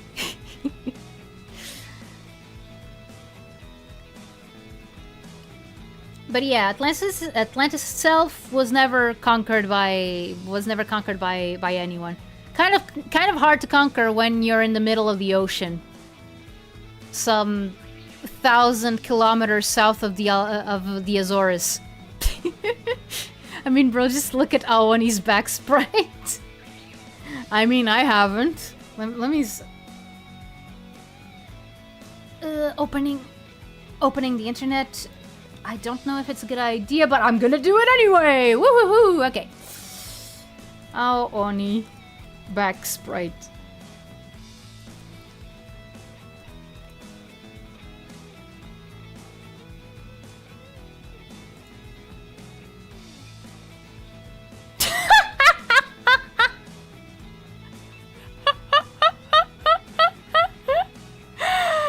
Oh man. I see. God damn. What is wrong with that thing? I'd love to see that Grimace shake. Do the Homer shake. Or the Grimace shake. Do the Grimace shake. I don't remember Grimace's voice from the McDonald's commercials. Oh my god. But yeah, like, why did they detail it so hard? That is so weird. Okay. It is. Ah, but they say this Daibutsu was golden in the olden days. Gold? Yes, the form was covered in gold leaf. Some remnants still remain around the cheeks. A huge Buddha covered in gold. Ooh. I want some! Then I can sell it and become rich! Must have been an amazing sight. Between this and the Kinkakuji in Kyoto, it really must felt. Dang it! It really must have felt like Jipang, the land of gold. You mean Zipang? You mean zipang. That's what the Portuguese called it.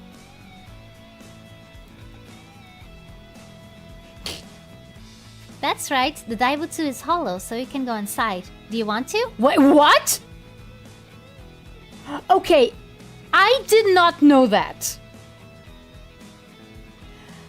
I didn't know that you could go inside the Buddha.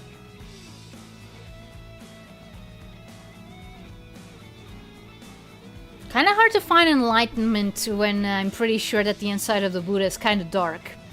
Or maybe that's the whole idea? Find enlightenment in the dark.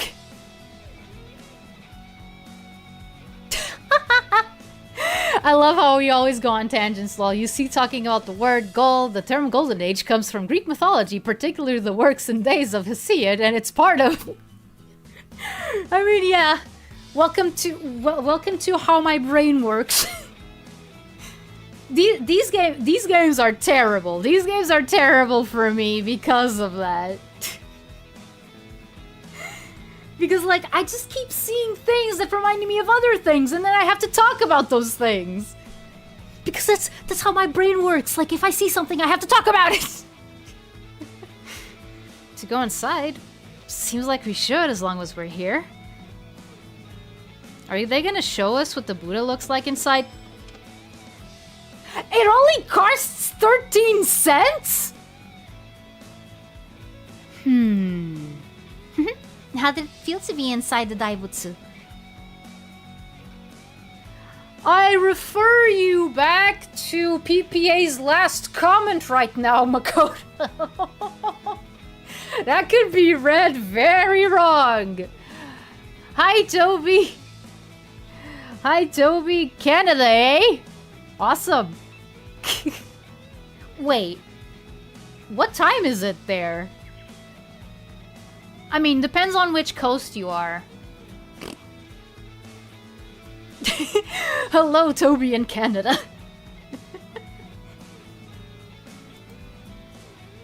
It was completely hollow.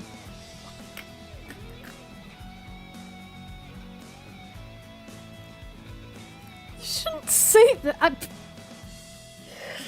I mean, he's right, but you shouldn't say it.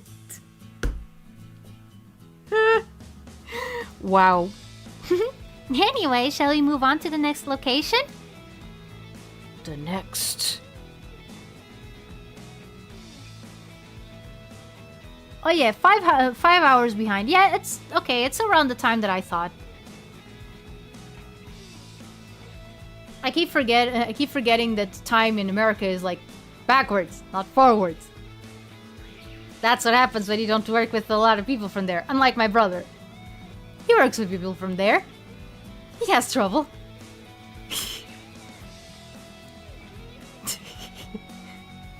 Does that mean we're going to ride the train we took here to Kamakura again? The Buddha has achieved emptiness. He has achieved complete and total ego death. As foretold by the great prophet Timothy Leary after doing a whole bunch of LSD. Remember when I said I wanted to keep things PG-13? Time is an illusion. Pain is an illusion. An illusion that really, really hurts. Also, I can't take credit for that joke. That's from Mighty Ducks. Do you know what Mighty Ducks is? If you do, congratulations. I want to see if I watch the whole thing one day. Where did you enter Majin... Buddha? I have no idea. I don't see anywhere where you can go in, like on this side.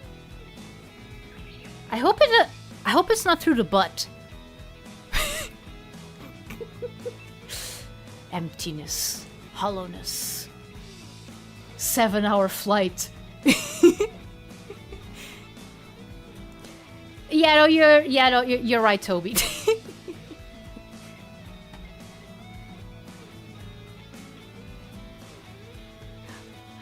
yeah, I know that. Looks up Mighty Ducks. I mean the show, not the movie. The movie, the show was made because of the movie, but I do mean the show.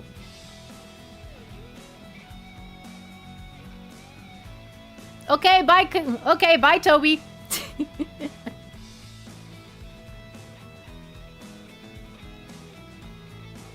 He's got photos from Canada.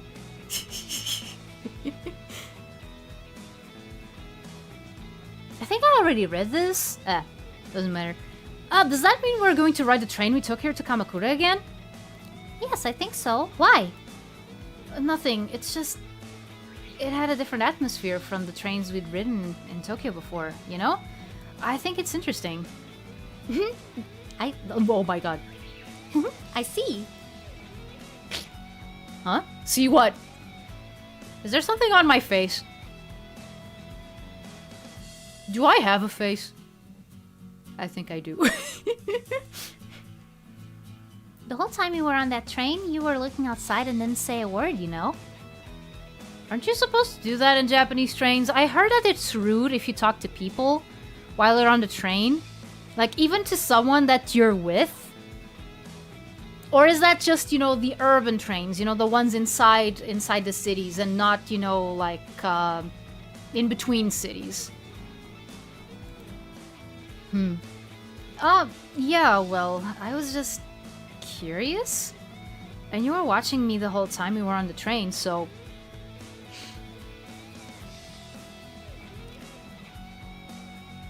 My word, these people. No, we're just Slender Man. Oh no! The curse, it's spreading! Yes, I was. Why were you doing that? Well, Like a library? Yes, the curse is spreading like a library. I'm not sure, but something that I'm sure of is that I have rabies.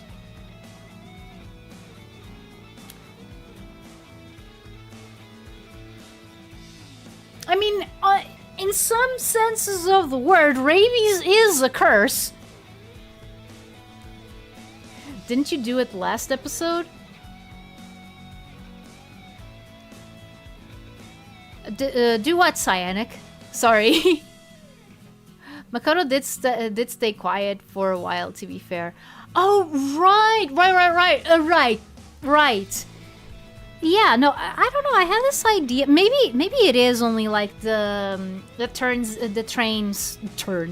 inside the cities. Yeah, no, you're right, Cyanic. And and the reason why she stayed quiet for so long was not her fault. It was 100% not her fault.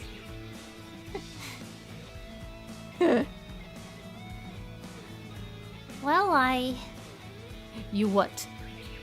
It's just, you were watching the scenery pass by so eagerly, you were like a child. A child? What? I guess I was getting my hopes up.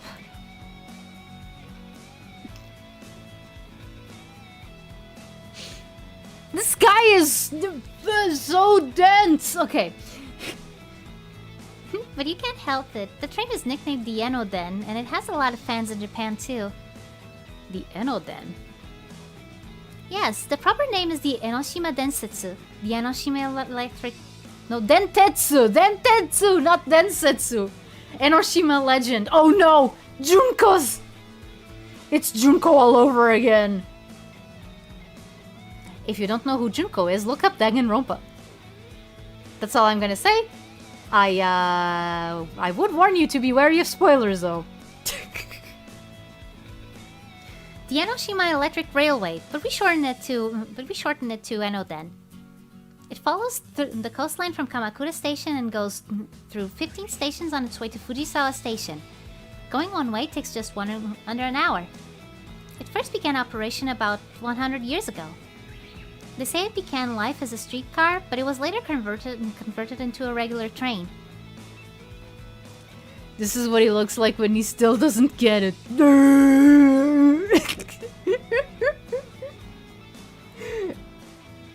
So its range is short for a normal train, and it has a charming appearance, and the scenery from the windows is unique. That's why it has a lot of fans. There are many dramas, manga, and even games that use the Enoden as a setting point. Wait, is the shuttle that Chihiro takes in Spirited Away, is it based on the Enoden? I wouldn't be surprised. Except for the whole going over water part. I'm pretty sure that that's based on something else.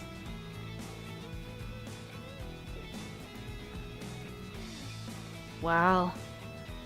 But I think I know how they feel. The scenery really is different from the trains I've ridden before. That's right. I think you reverted to a childlike state. It was like magic! Probably done by Donald. Don Cheadle.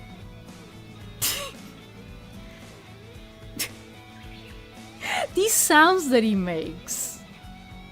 He's starting to get... I'm starting to worry that this guy has some kind of heart condition. But you'll catch an interesting view from the windows. Really? How do you mean? The sea railway from Spirited Away is pretty. I mean, Spirited Away in general is a very pretty movie. It's not my favorite. It's not my favorite out of like the Ghibli movies. Still can't beat Lapta in my book. And for a long time I didn't know like what people saw in it, because I watched it and I was like, what is this? This is nowhere near, you know, the life-changing experience that people have been trying to sell this as. What the heck is this? So yeah, I think I talked about it briefly in other streams, but yeah, main gist of it is I spent many years not liking Spirited Away. Recently, and by recently I mean like 3 to 4 years ago, I rewatched it, and I was like, okay, no, it is pretty. Like, it is a good movie.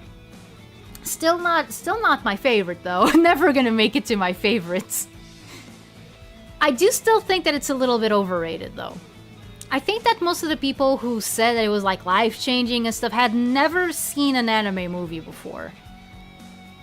Let alone a Studio Ghibli movie. So like it was their first brush with that sort of atmospheric storytelling. And you know what they say, you never forget your first. So I'm pretty sure that that's what happened, because yeah, Spirited Away is pretty, is like the scope is big. The scope is big, like it's much bigger than other movies. Like I just mentioned Lapta, but like, you know, Lapta also has, you know, big set pieces, and I think that the magic of Spirited Away is in the details. Like it's a lot more detailed than a lot of other like Studio Ghibli movies. And yeah, I can appreciate the artistry that went into making it. Still not one of my favorites by far.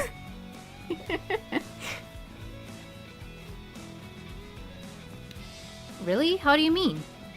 Well, I think you'll see when we get on. Sure, then let's go.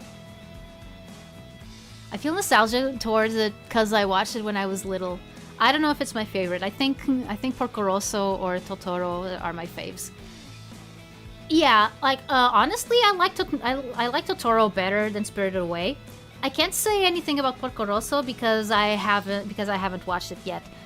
I was like a few years ago, I was trying to do like a whole Ghibli marathon so that I would watch all of the movies and just get that off of my list.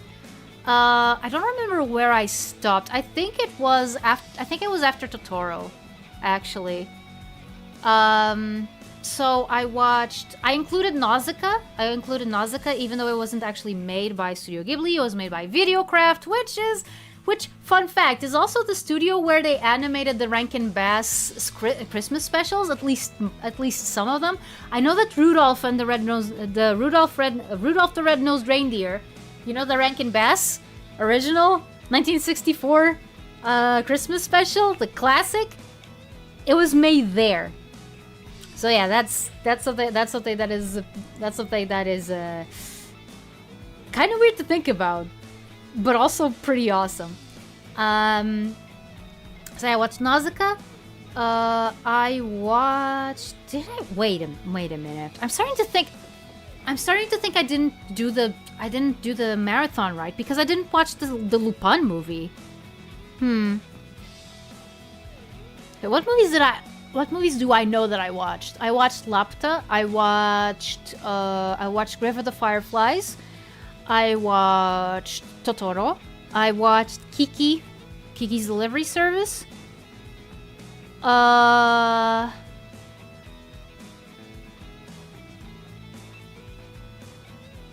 What else? There's other movies. There's other movies that I'm pretty interested in watching, but I've never did. Like I think Only Yesterday is one of the ones that I'm like, oh yeah, I do want to watch this. Vegeta can weave punches, but he's not weaving the McDonald's allegation. What did he have one too many Big Macs?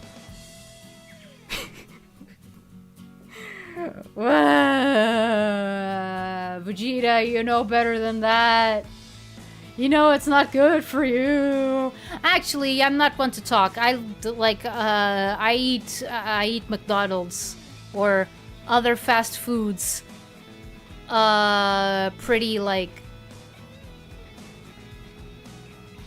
regularly.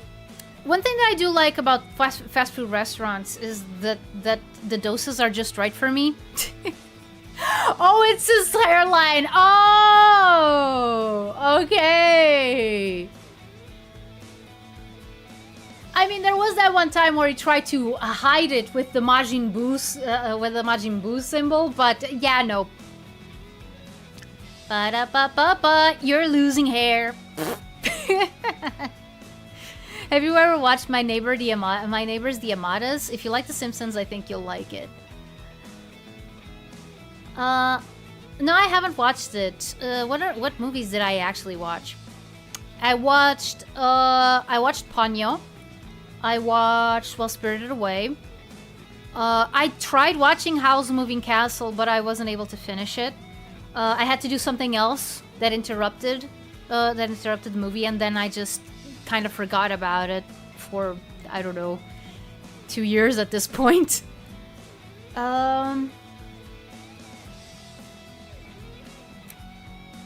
What other movies? What other movies of Studio Ghibli's have I watched?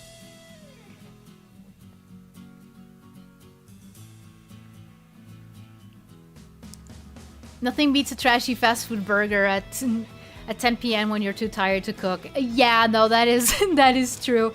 And if you don't like McDonald's, there's other places. Oh, there was one when I was at the Capitol that I ordered from, not like super regularly, but like once a month. I think it was called Ranch Burger or something like that.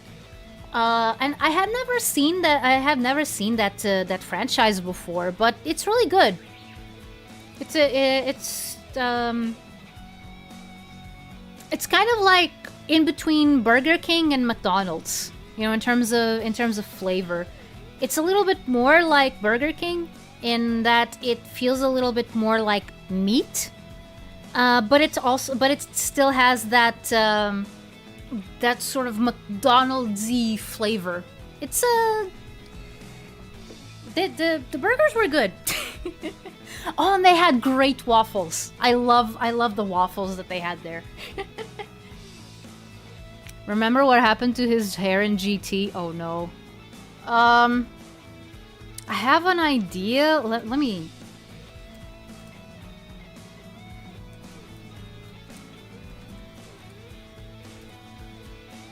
Vegeta in Dragon Ball GT.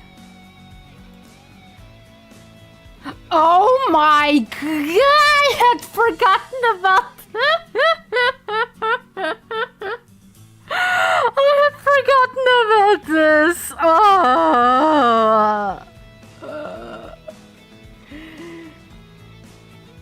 Oh my my. Oh, ho, ho, ho, ho, oh my. Vegeta. What did they do to you? Okay, this warrants this warrants being shown on stream. Okay. Okay, image.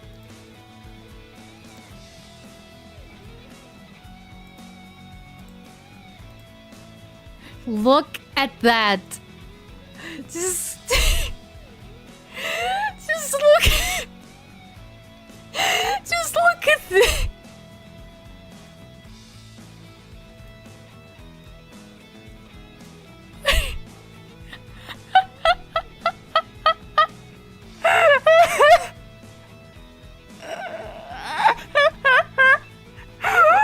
What is wrong? Who thought this is a good idea? Like it's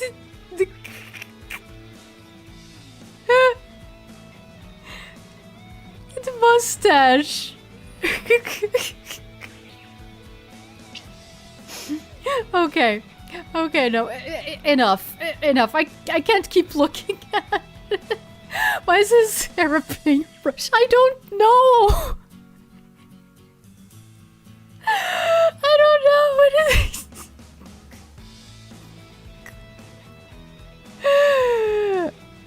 Oh my goodness. I just can't. I can't keep looking at this for too long. Classic, yeah.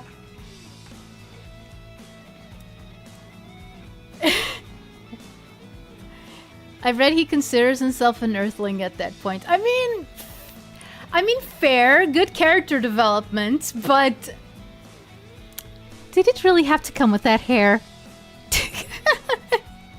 Exactly. My sentiments exactly, Cyanic. I mean, jeez. He just wants to fit in. I mean, he certainly looks like he just walked out of the local police department. I'll give him that. Oh my god. Okay. You know who considers themselves an Earthling? Visual novel Kairi. That segue was terrible. I'm so. Oh my. See, the problem is, I remembered it, but it was like buried in the deep dredges of my mind, and it just came all flooding back, and as well as surprised that I had forgotten about it to begin with. Like, oh my god.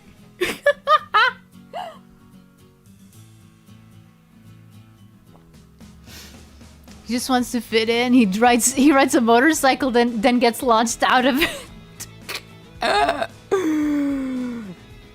Oh my god.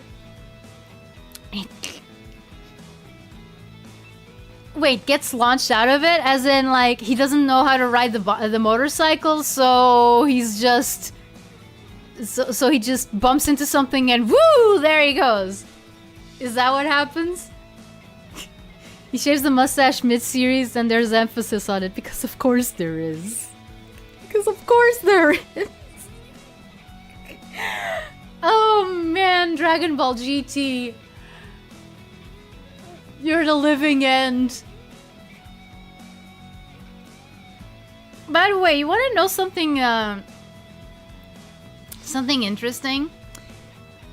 Back when Dragon Ball started airing, I did watch it. I watched the whole thing. Then it went from Dragon Ball to Dragon Ball Z, and I stopped watching. And when Dragon Ball GT rolled around, I wanted to go back to watching it because Kid me did not like Goku as an adult. I was a little bit... I don't know why that was, but that was it. I didn't like Goku being an adult. I wanted him to be a kid. And So when GT rolled around and he became a kid again, I wanted to start watching it again. It never happened, I guess, because of a combination of how things, of how they scheduled the airings of the episodes, and also, well, Dragon Ball GT is not very good, and I think that I had an inkling of that when I was a kid. I think that I was like, huh, you know, this isn't very interesting. There's a cartoon slips like a pew. Oh my god. Vegeta, you can try as you might, but you will never be Shadow the Hedgehog. Can you see all of me? Look into my mystery. Step inside of I just keep.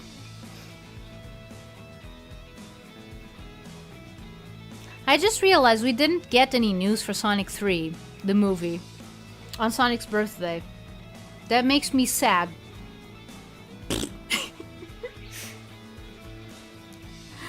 Okay, back to this. I'm starting to think that I'm not gonna be able to actually finish this today. Oh boy. Sure, then let's go. Let's go right now. Run away. Oh, my, you really are like a child. But I find that part of you... Makoto, hurry, let's go. Okay. First of all, I am Vegeta. Second of all, you are not Vegeta. Third of all, you want to be Vegeta, but you can't be Vegeta because I am Vegeta. Is that from the Abridged series? I wouldn't be surprised. Yeah, it's taking off. I mean, I'm starting to think that this guy was possessed by an actual, like, a kid. The Enoden, huh? The Enoden. I wonder where it could be taking us now. Huh? No way! Is this a place? Were you shocked? Yeah, I never thought it would run right through the town itself. Oh, you sweet summer child.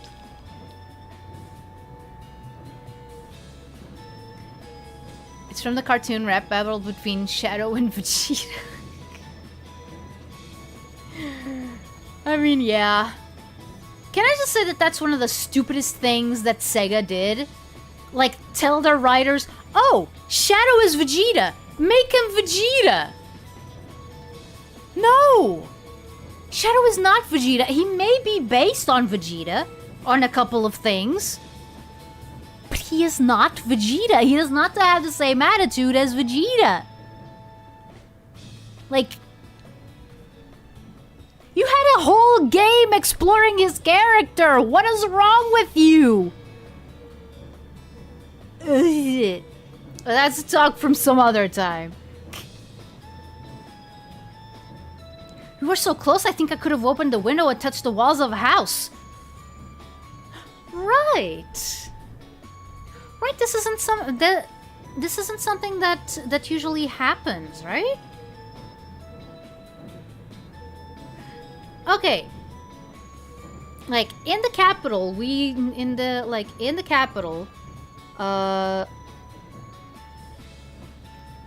both of Atlantis and Portugal, we do have these electric trains, sort of. I'm pretty sure, no, trams, that's what they're called, trams. We have these trams, and yeah, it's pretty much like that, like this. They run on roads. They run on the road, like the road has tracks for them, and yeah, if you stick your hand out of the window, which you can't, that's illegal, don't do it. You can almost touch like everything that's outside, but yeah, like I keep forgetting that that's something that is not, you know, an everyday thing. That is so weird. Something that I used to take like every other day when I needed to run like errands or something. That it's something that's like, you know, oh my goodness, this is so special, this is so interesting for tourists and stuff. That sounds familiar. That sounds familiar. Yeah. Yeah. What if I want to touch what's outside? I mean, you can talk to the conductor about it, but I don't think he's gonna allow that.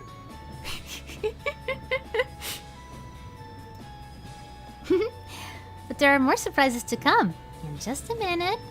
Just a minute. What's it going to be this time? Look! Huh? It's the sky!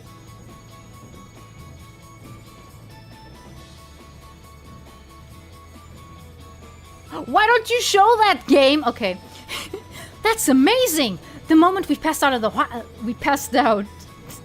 the moment we passed out of the houses, the view suddenly widened. And we're riding along the beach! See? Isn't it amazing? I wanted to see the beach, man. You can't bait me like that. The sky.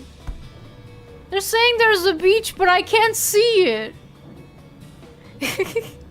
Yeah, going from such a narrow area to the wide ocean just makes it more exhilarating. Oh man, this guy would love going to Lisbon. His mind would be blown. And you can smell the salt air? You couldn't do that around the shrine in Daibutsu. The train will be running along the coast for a while, so you can enjoy it to your heart's content. Sure! Well, here we are. This is our final stop.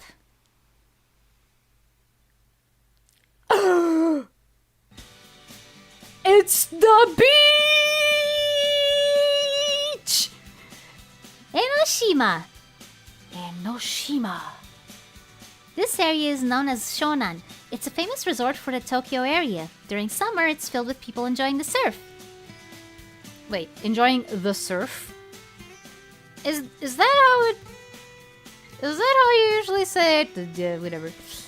Enoshima has always been a popular sightseeing spot and headquarters for marine sports. It's appeared on a lot of classic art and literature. Hey, can I ask you something? What is it? After we got off at the station, we've been walking this whole artificial path to Enoshima. That's a very good point. The path we're walking was built because originally the road to Enoshima would disappear during high tide. The Shima in Enoshima is Japanese for island. As the name suggests, it is an island. Ah yes, the floor here is made of floor. Sun on the beach, yeah! I still want to see if I can go back to the beach this year.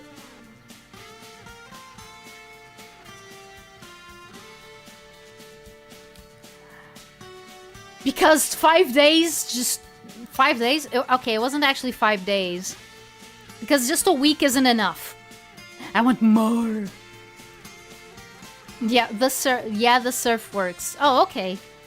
Okay, then it's just my English as a second language brain. Because it's a noun. Yeah, okay. Okay, awesome. Thanks for letting me know. Kairi on the beach! Woo! Yeah! That's what I thought. It's like the Mont Saint-Michel of Japan. Oh, is this guy French? Wow, that's amazing! Huh? Mont Saint-Michel! It's just like that. Enoshima and Mont Saint-Michel are really very similar. Enoshima is the bigger of the two, but their origins are very close. Enoshima's goes back to the end of the 7th century, and Mont Saint-Michel's to the beginning of the 8th. Just as Mont Saint-Michel was used as an abbey, Enoshima was famous as a strict institute of monastic discipline. Wow, so it really is a lot like Mont Saint-Michel. Places for the clergy to just isolate themselves from everything, I'm gonna guess. We might be French, but not from Europe. Sonic Adventure 2 Shadow is the sweet spot. They've never been able to replicate it. Yeah, I'm hoping I am hoping that the next shorts and Sonic Generation and Sonic X Shadow Generations is able to not go back to that completely because it's very difficult, but at least steer close to it. That's what I'm hoping. I sure hope Enoshima isn't as horribly touristy as Mont Saint Michel.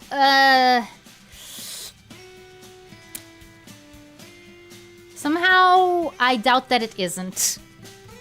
Oh, it's 5 minutes behind. Whoops. No, that's okay. That's okay, Weeb. That's okay. Since it was pretty clear what you were talking about, I was able to like remember my points about that. But to be honest, it's something that I struggle with. You know, my short-term memory sometimes it's kind of wonky. So, but yeah, no, don't worry about it. And what I said still stands, and it is something that I hadn't said before, so... valuable input, nonetheless. And nowadays, they are both beloved sightseeing spots for many people. Oh, there you go. There you go. Sightseeing, tourists. Oh boy. That's true. Anyway, as long as we're here, shall we have a look around the island? Yeah, let's do it. The song is making me dance. Oh wait, I don't have the life to do yet, so up.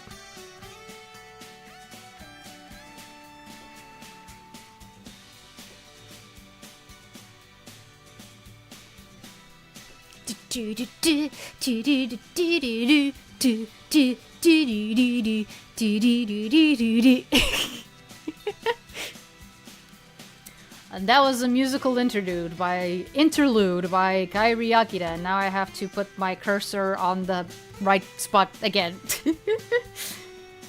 Let's see, let's hit Enoshima Shrine, then go on the observation point.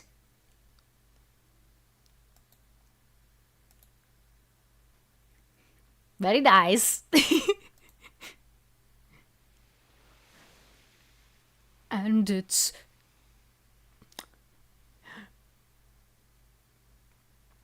sunset already. Oh no. There's a lot of nature and a lot of shrines and souvenir shops. Enoshima's a really a nice place. I wish I could live there, but there's no houses. Dang it. Well, it's getting dark now, so we'd better... Wait. Huh? There's one last place I'd like you to take you to. I'd like to take you to. One last place? Yes, this way. Huh? Come on, Makoto. Where could a side road like this possibly lead us? Come on, Makoto. Where could a side road like this possibly lead us? Are we gonna see the sky again? Here. Huh? A bell! I didn't know they had those in Japan too. Holy.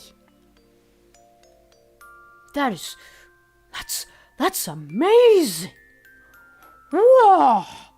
Okay, yes, but in all honesty, you're right, Zen. Yeah, no, it is pretty. Oregon Harvest. Oh no! It went from really pretty to very no.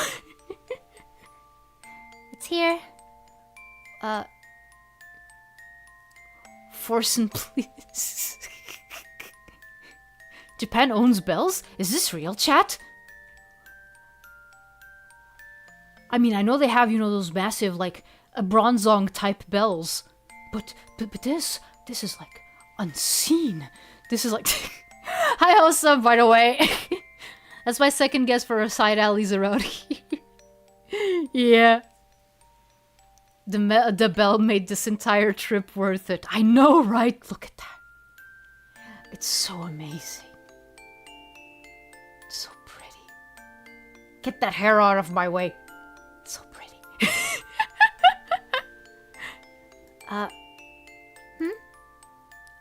Nothing. Makoto's so beautiful in the light of sunset. Almost as much as the bell. I just got caught staring. How could I? But she really is beautiful. I'm sure I really... So? Japan's truly the forefront of technology. They own the bells. They own the universe. Bells, bells, bells, bells! Oh man, you know what? You just reminded me... Okay, you guys remember those bootleg Disney movies that were like all over the place in the 90s and most of the 2000s? Like, I just remembered the song from The Hunchback of Notre Dame by Golden Films, which is, by the way, known to be one of the very worst bootleg versions of a Disney movie, because they had this song that went like ding ding a long dong ding a ding ding ding ding ding a long dong ding a ding ding. Sadly, I don't know the lyrics in English. I only know them in Portuguese, so I'm not gonna start singing. But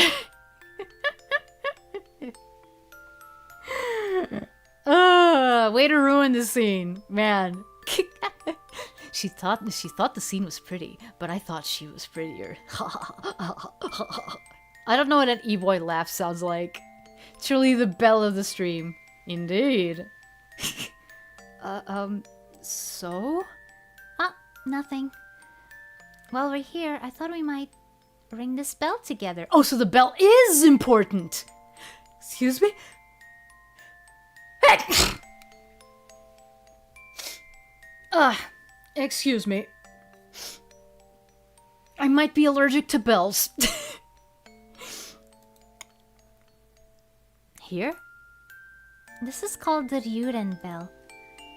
Ryuden. There's a legend about the creation of Enoshima. A legend? Yes. Long ago, a giant five-headed dragon made his territory near here. Thanks. Thanks. That really came out of nowhere. I have no idea. Your boy laugh is like ta, all scratchy and low. What, like the Beavis and Butthead? The Beavis and Butthead laugh?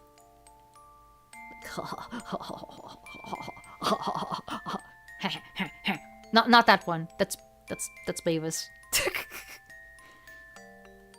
I shouldn't use Beavis and Butthead as a reference because I've never watched it. Yeah, thank you. A dragon. The dragon was so powerful he would make long droughts interrupted only by violent thunderstorms. The people here were terrified of the dragon's power and brought tribute to him to sate his desire, even leaving sacrifices. No. But just then, a goddess appeared. The goddess created Enoshima when she appeared, but of course, there's more to the story than that. The dragon was struck by the beauty of the goddess, and he wanted her so badly he couldn't stand it. It's a parallel! Except I don't think that visual novel Kairi has brought up any, like, droughts or thunderstorms. Or caused suffering to the people. I mean, I hope not. But the goddess obviously refused to marry a dragon who caused such suffering to the people. Because of that, the dragon saw the error of his ways and began to use his power to help humans. He caused rain to fall and the sun to shine to try and help humans. And before long, the people recognized his achievements.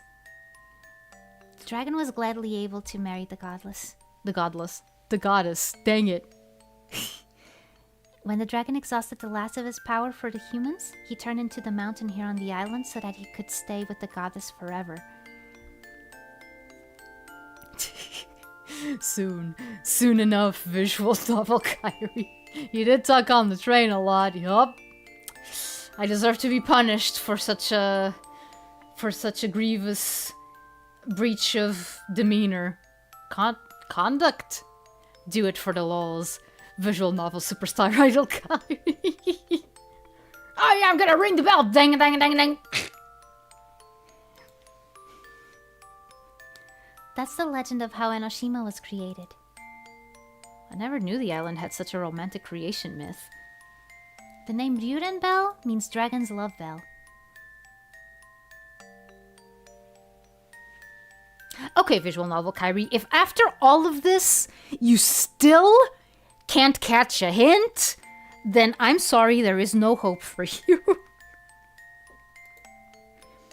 Dragon's love bell. That has love in it. Does that mean... Yes, that's right.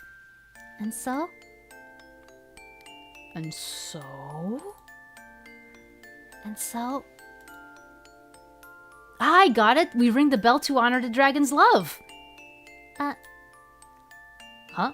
Was I wrong? No, not at all. That is about right. I knew it! So when you honor the dragon's love, you... Oh, I know! It's a prayer that you might come here again. I see. It's a bit like the Trevi Fountain. Trevi Fountain. Where is that? Trevi Fountain. Trevi Fountain. Get out of here, Vegeta, with your freaky mustache. Trevi Fountain.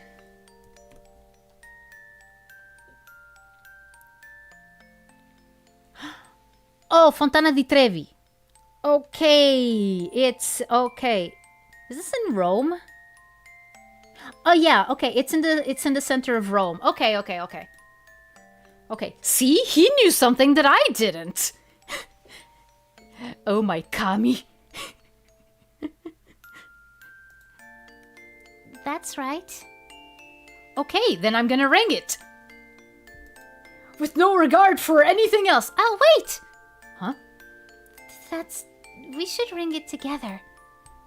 I think. Together? Yes, I think if you ring it together, it'll make a bigger sound for the dragon to hear. You just want to touch my hand, don't you, Makoto? Wow, it sure was nice of her to moisturize my chapped lips with a kiss. I wonder if she likes me, though. Yep.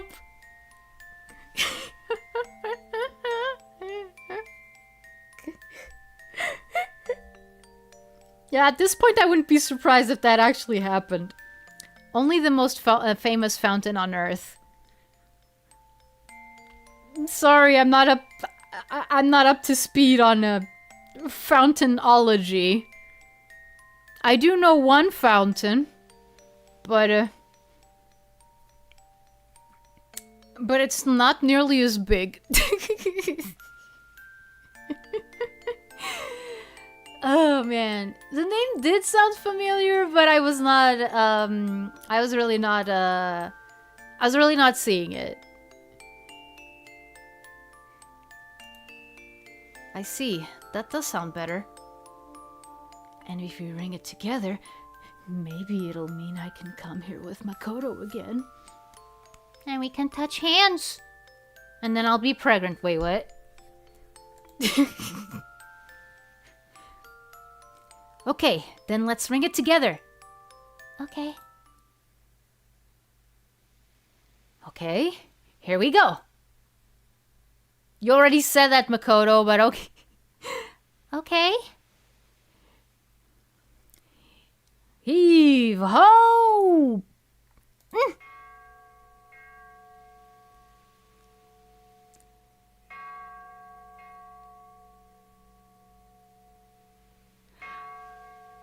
I think that in French, this whole heave ho is oh oui, oh oui, oh oui.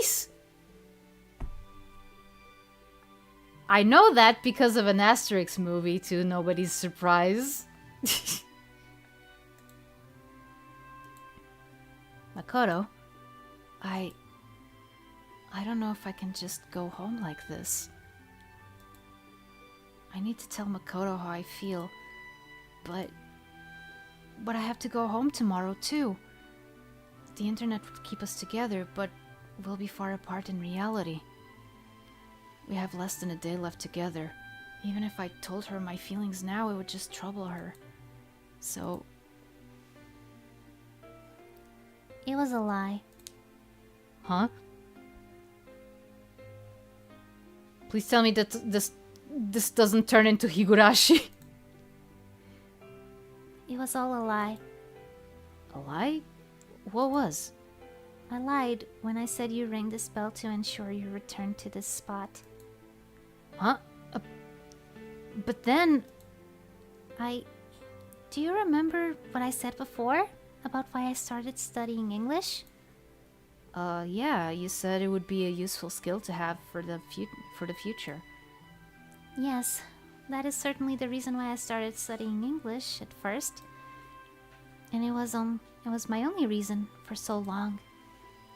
I thought it would be useful when I'm looking for work or when I travel abroad. But until now, I never really felt grateful that I had been studying English. Okay, you're going a little bit off topic, Makoto, but okay. But now all that's... Oh, dang it. But now all that's changed. Eh? These past few days, I felt so grateful that I worked so hard at learning English. Then why didn't you speak in English? You've been speaking Japanese. I just read in English. I'm being mean. Okay. Even when it was annoying and I wanted to quit, I'm so glad that I kept on. Because thanks to that, I was able to meet you. Because I studied English, I was able to spend this time with you. Makoto. Because during these days we've spent together, I've realized, even though we were born and raised in different cultures, being able to exchange our thoughts with each other in the same language, it's such an amazing thing. She is 100% right about this, though. I was lucky to have learned English while I was still super young, so it became second nature to me. But as someone who's also trying to learn other languages and feels the weight of like just being presented with a code that you do not have the tools to unravel by yourself is like it's super frustrating. And I put this in this way. I put this in these words so that it's, you know, a little bit clearer what I mean, because I could go into like, oh yeah, learning a language is super hard because you don't know the words and the grammar is hard, but it's like no, like all of that can be summed up into languages or codes, and you either have the tools to the tools to decipher them or not. And how do you get those tools? You have to go out and learn them by yourself or from people who have them. I have been actually thinking of learning Japanese, like on the side, outside of university. But my Japanese level is kind of weird because there's a lot, because I'm not a beginner anymore, but there's a lot of basic stuff that I also don't know. So I'm a little bit, I don't know. I don't know what level I am. Wait a second, does this really fit? What fits? What fits?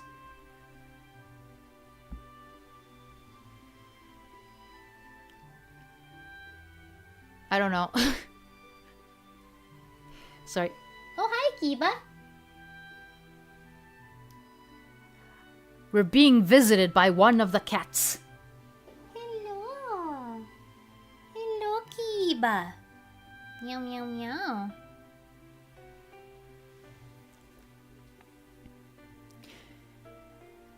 She was scared of expressing herself before. MC didn't get her feelings for most of the story, and now she lied. Doesn't seem like open communication. Oh, yeah.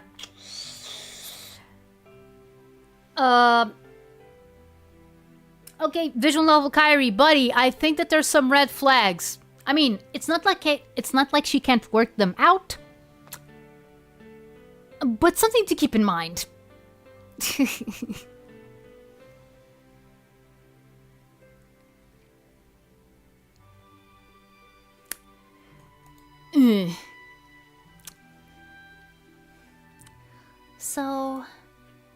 So thank you for saying what you did. No way. I'm the one who... No way, I'm the one who should be thanking you. You're the one who gave me a place to stay and showed me around all these places. I think I'm the one who owes everything to you. Even my life! Oh, no, I didn't do anything special. Yes, you... Anyway. Huh? Anyway, there's one other thing I have to be grateful to you for. Another... thing? Yes, it's... You've taught me an important feeling. One that I've never felt before.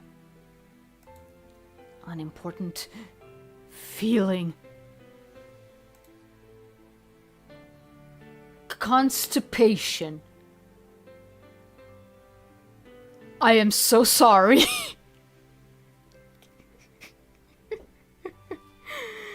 Didn't I tell you? I've never... Until now, no one's ever told me that they love me. That's right. She said that on the Shinkansen. But now that I think about it, it stands... Oh, well, dang it. But now that I think about it, it stands to reason.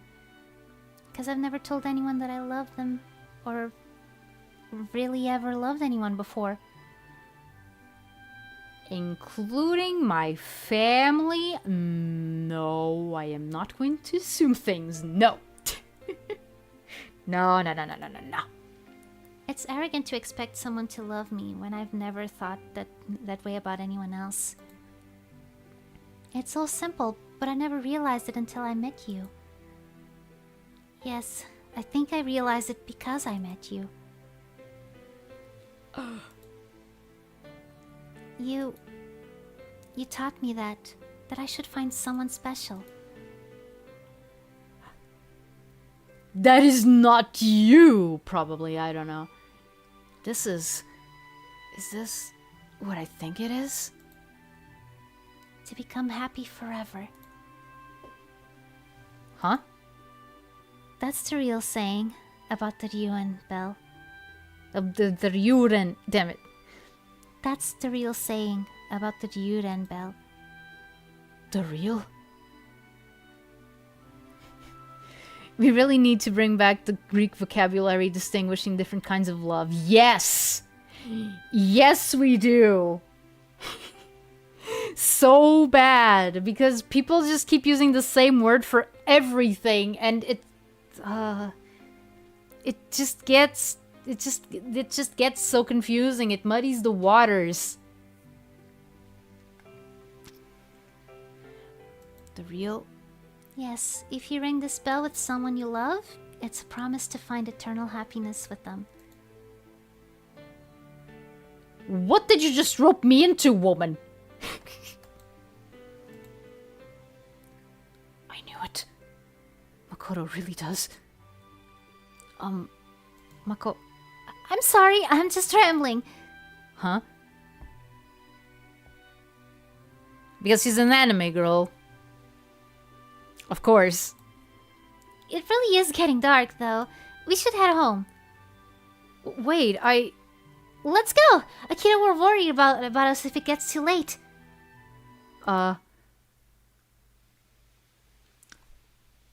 Why does fiction do this so much?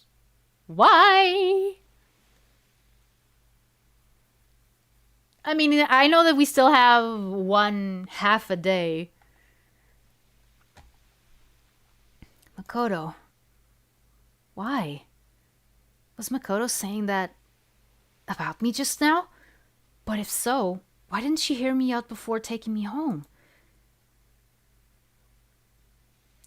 Because she's an anime girl, visual novel Kairi.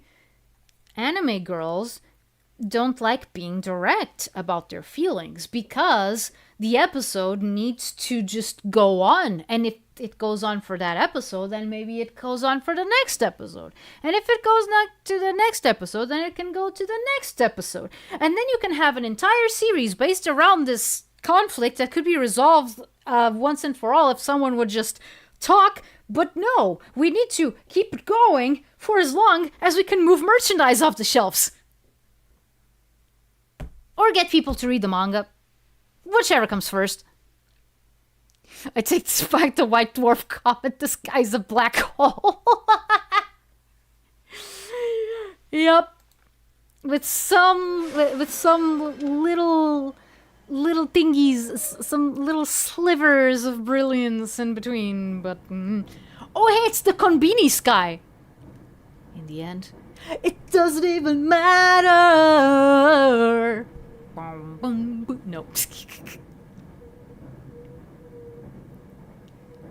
Also, from all I've heard, she's 100 times more direct about her feelings than the average IRL woman.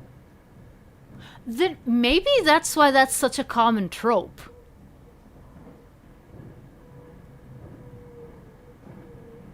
I don't know. I wouldn't know.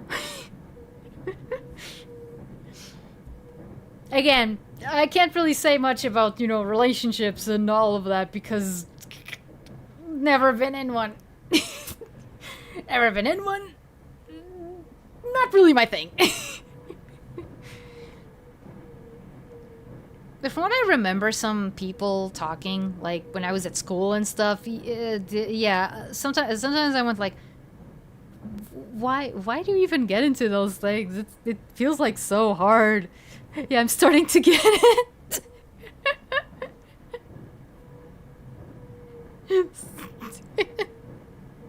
Sorry. After we went down that hill, Makoto went back to normal.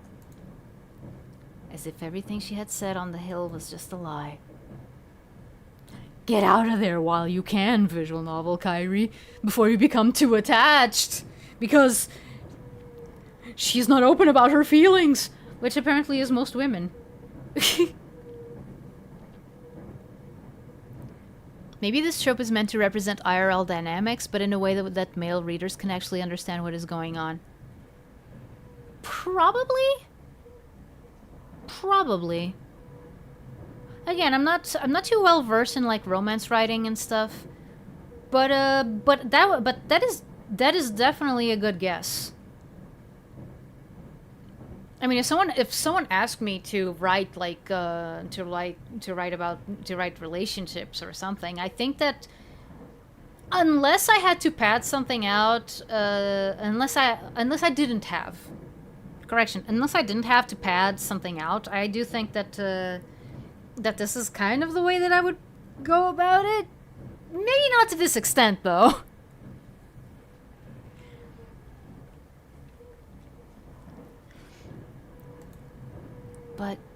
But I'm sure.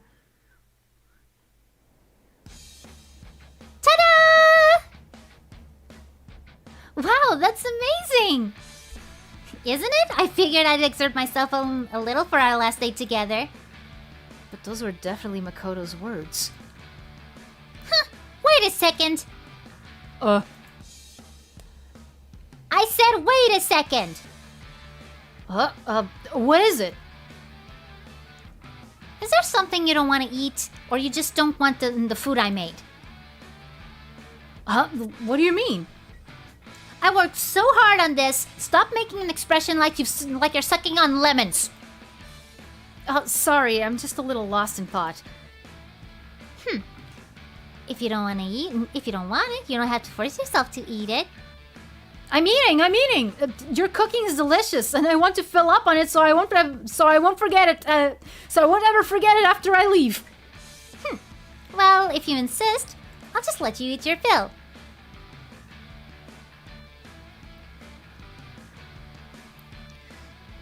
This game may have multiple endings. I wonder if you had gotten closer if you spent every day with Makoto.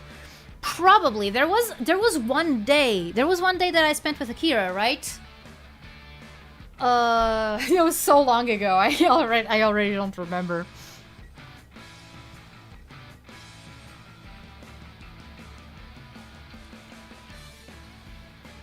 But yeah, I do think that it was just one day with Akira. You two, you really are close. Deflection? We're not particularly. Makoto. Anyway, I'm going to eat up too. Wait, Dane-chan, that's my line. Anyway, let's toast to our last night together. Hey, wait a second. Cheers. Kampai! Kampai banzai. Cheers for 10,000 years.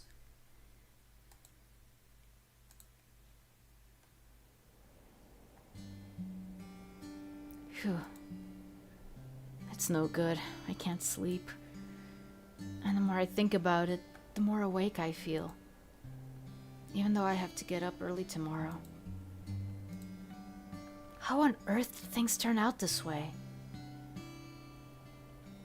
Yes, you went with Akira at least a day. Yeah, that's what I remember. I'll be honest, I have no idea about the endings of this game. I know that there's at least two, which is like one you end up with Makoto, the other one you end with Akira.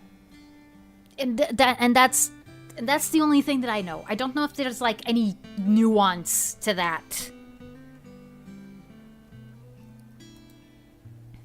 I think what Makoto was trying to say earlier is that she feels the same way that I do. But in that case, why did she end the conversation before we could talk about it? You know, I wondered that same thing. It's like she realized what I was going to say and wanted to run away from it. No, it's not like that. It's exactly that. Makoto realized what I was gonna say and ran away. So this is all my own misunderstanding. But... Huh? Is someone else awake?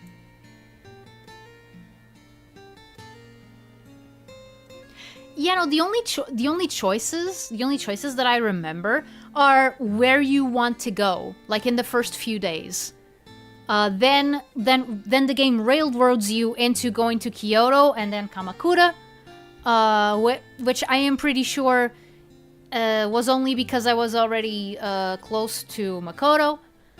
And now we're just doing the rest. I looked up all endings. The video came up with Makoto's normal ending in the title. Oh. But yeah, like, I really don't know, other than the places that you go, because the game doesn't really give you options. Someone up and about this late at night? Are you awake in there? Makoto? I thought so. What does she want this late at night? Can I come in? Yeah, please.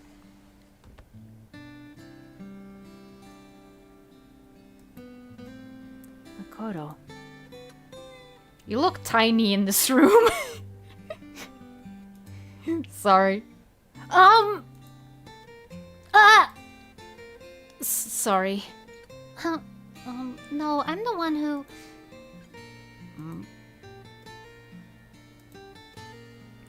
After that, it's hard to break the ice again. Listen. Yeah. I'm sorry. Huh? Sorry for what? She apologized? That means that she did realize how I felt. Which means... Since it was my first time expressing my feelings in words, I got sort of embarrassed, and I acted that way to cover for it. Makoto. But the things I said then, they weren't a lie.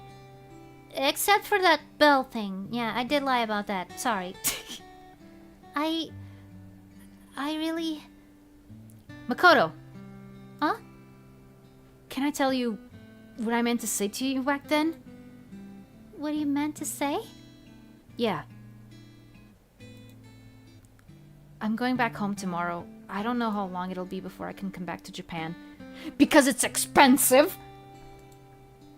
So I thought maybe it would be better not to say anything. But I don't want to go home without saying this. At least I need to tell you properly how I feel. How you feel? Yeah, listen, nothing I said was a lie except for all the lies. Pretty much. Makoto, I love you.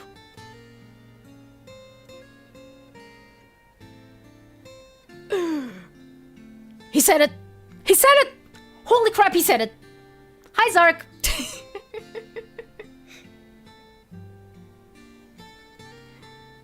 You got in just as the big love confession has happened. Let's see how it works.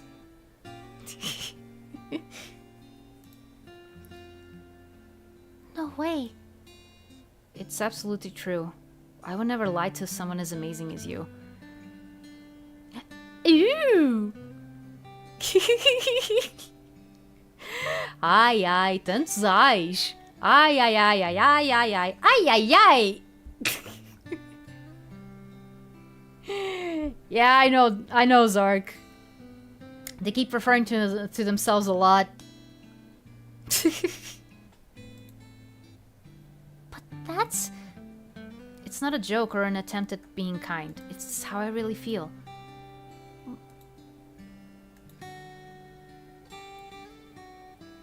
You too. Huh? I love you too. Really? Yes.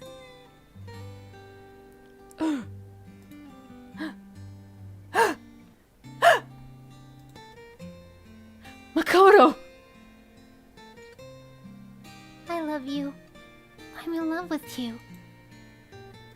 I feel the same way. Oh no, they're kissing.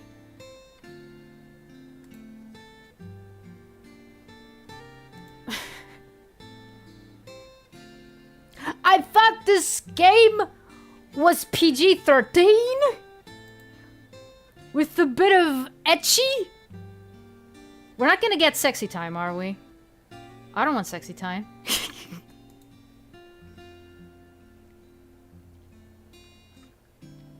By the way, I did learn a trick. I didn't learn a trick in my voice acting course. Like what you should do if you're asked like to kiss or something like that. You're supposed to do it with your hand.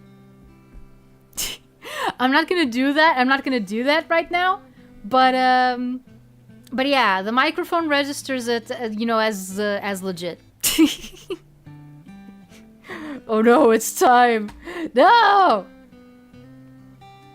My first... kiss. What was it? I told you that no one has ever told me he loves me before.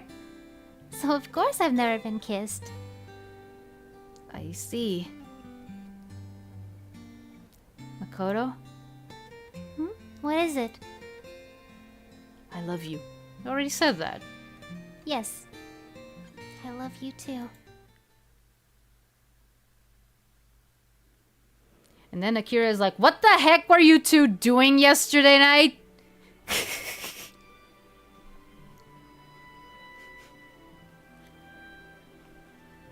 Okay, that's the last of the check-in procedures.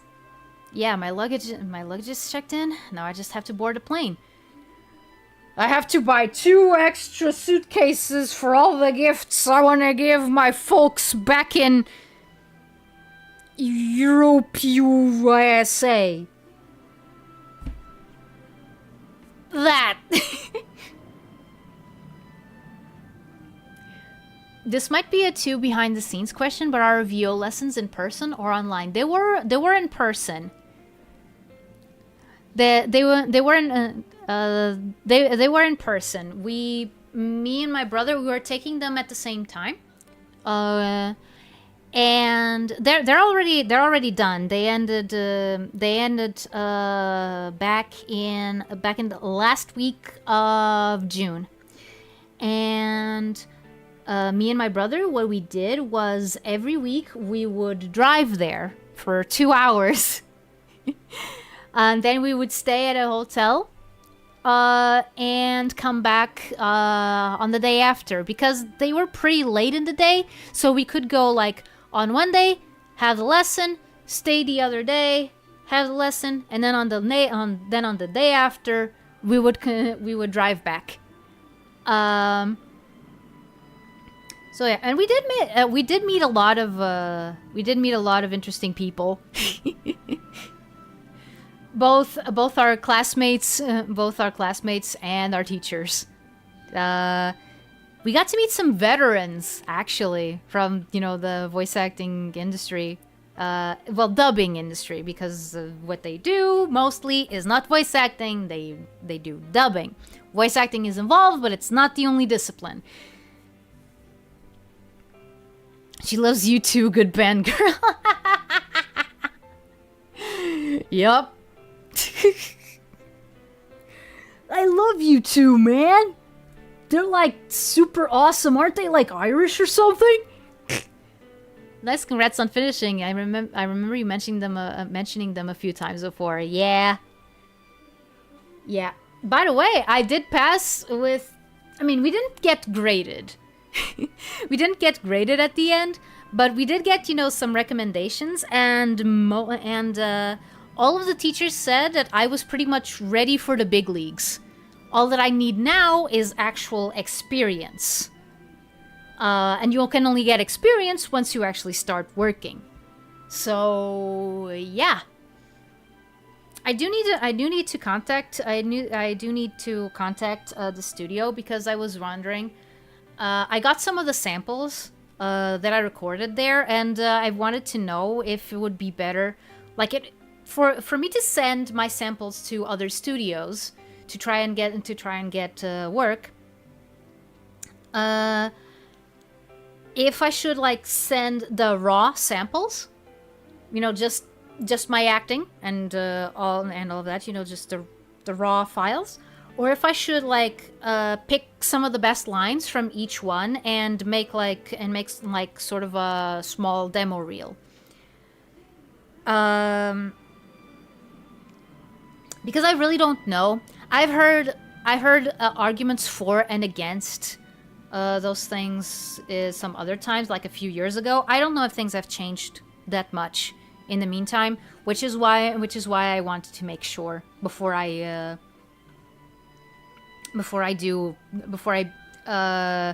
make any mistakes. Basically.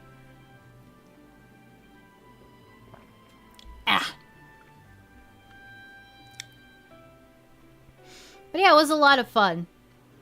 It was a lot of fun, and I would do it again. But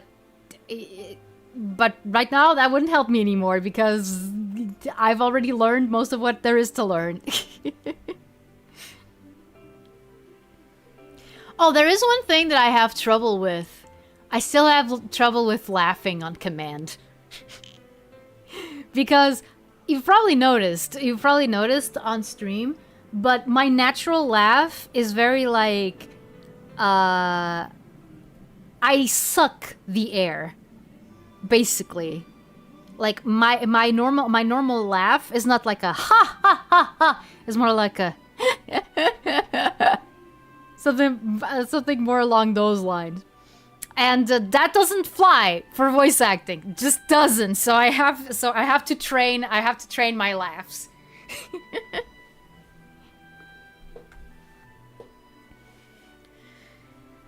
I might do some streams where I just read tongue teasers and stuff like that, because that is some training that they told me that one of the teachers in particular said was super useful. Just hire a jester to make you laugh as needed. Man, the best jester I know is already hired by someone else.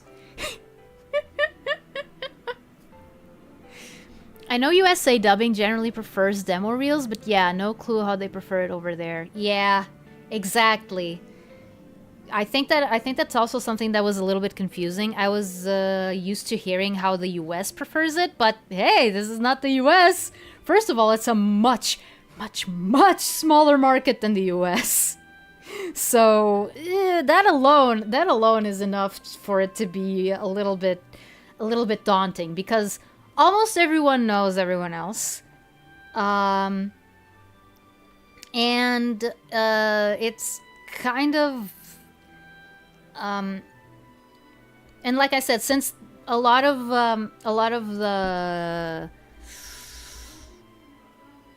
the industry is taken up by people who were like in theater and are just doing this to gain some extra money while they can't do what they actually want to.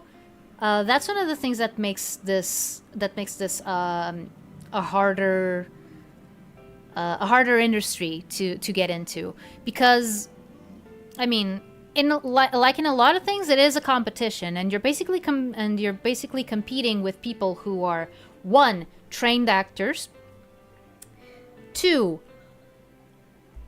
already have connections, sometimes even before they started working in the industry, and 3, I mean, unfortunately, there have been enough cases of fans getting to become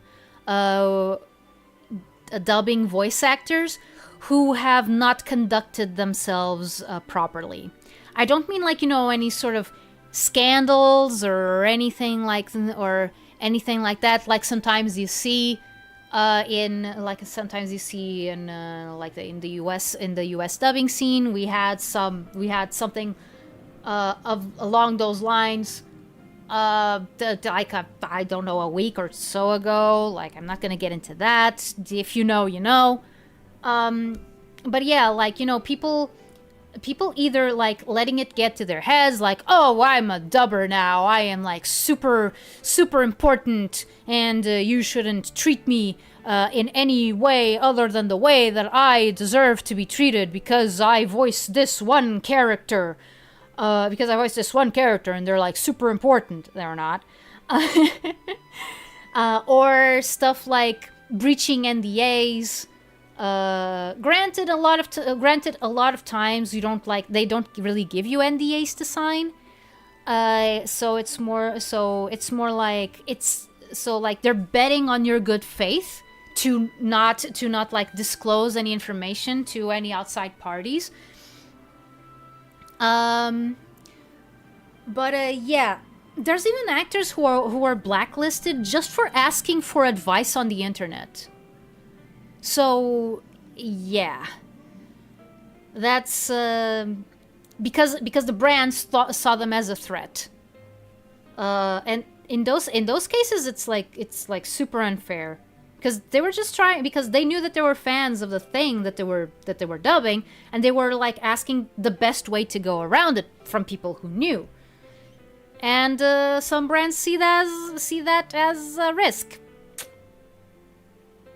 Oh well, it's complicated. It can be done, but it's complicated. Oh yeah, the NDA thing is huge. Seen way too many newbies get so excited to play Contract Violation. Contract Violation, my favorite character! But yeah.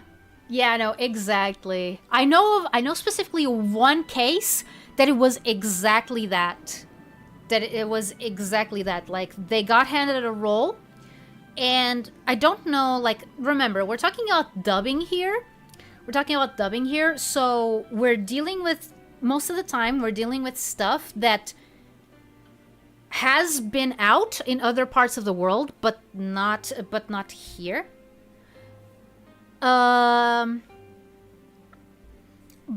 that gap has been tightening lately, and I'm not gonna go into many details, but it did happen with the Cartoon Network show.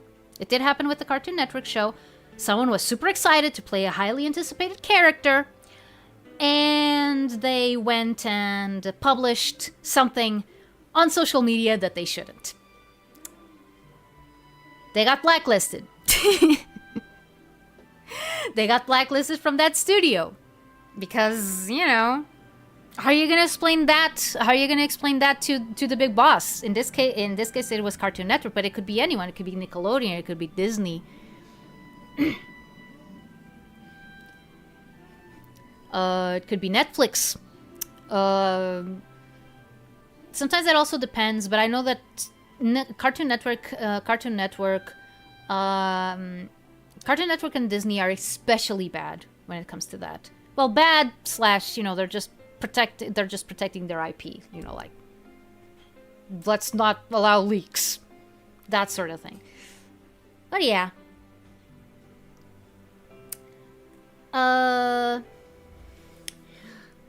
Going back to this, we're almost done. Oh man, it's almost 10. Wow, okay. Yes, just get on board a plane. Once I do, I'll be... Hey, that reminds me. Did you return your Suica? Huh? I can return it? Yes, and you'll get back all the money you charge on it. Wow, I didn't know that. So where can I do it? For heaven's sake, I'll do it for you. Give it here. She's gone. Aki-chan really does go all out for you. She does. I could have done... She does. I could have done it myself. Bows in sadness. I see you. I see you. I understand. Bow bow.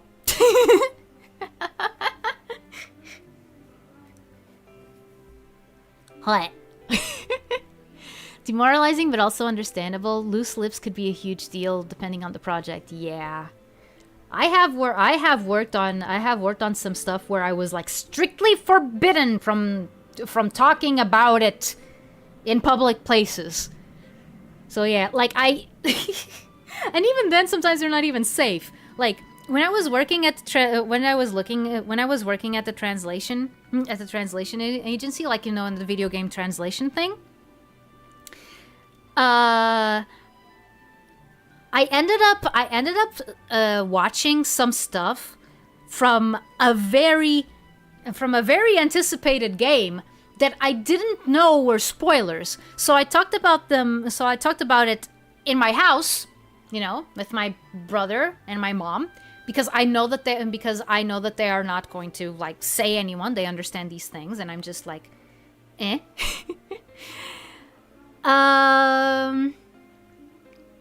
And from my brother, I learned that, oh yeah, people don't know that yet because the game is not out, and that is not in any of the material that has been given to, like, you know, news places and all of that. No, that is information that you know because you're working on it, or at least working on parts of it. And I'm like, huh. You don't say. I mean, of course I would have never talked about it like anywhere else. But it still was interesting.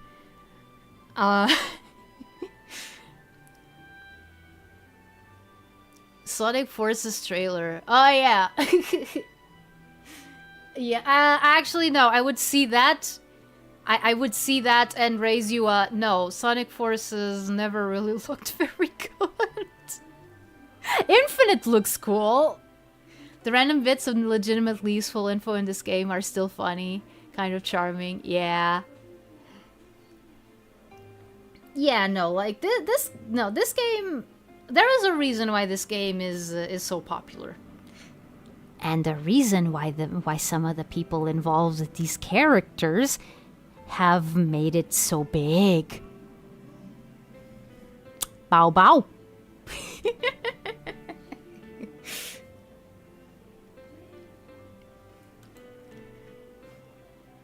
Oh no, not a laugh. Makoto. Hey, Makoto. What is it? Are you going to be sad after I go away? Well, I might just burst out crying and beg you not to go. Huh? That's not... I'm joking.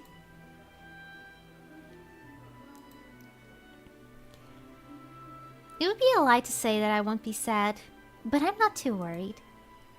Because we ran the Ryuren Bell together. We might part ways here, but I'm sure that we'll find happiness together someday. I truly believe that. Makoto. Are you worried that we might drift apart? It's just... You're such an amazing person. You've said that before. Wow, he really doesn't have anything else to say. I see. I guess you don't trust me at all. Huh? No way! It's not that I don't trust you. Wait up, you two!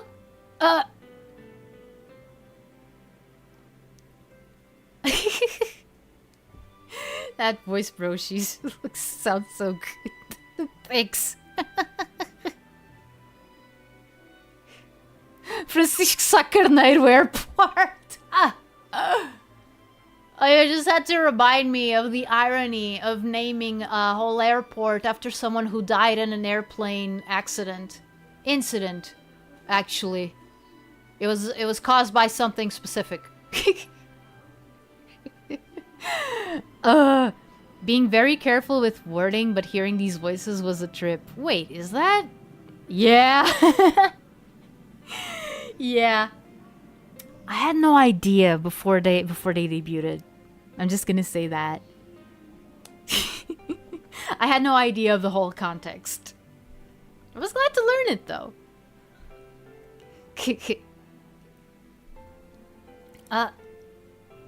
Here's your money back. Thanks. Oh, it's about time. Shouldn't you be heading out? Oh, you're right. Makoto, about what I said, it isn't that I don't trust you. I know. Huh? I get another kiss!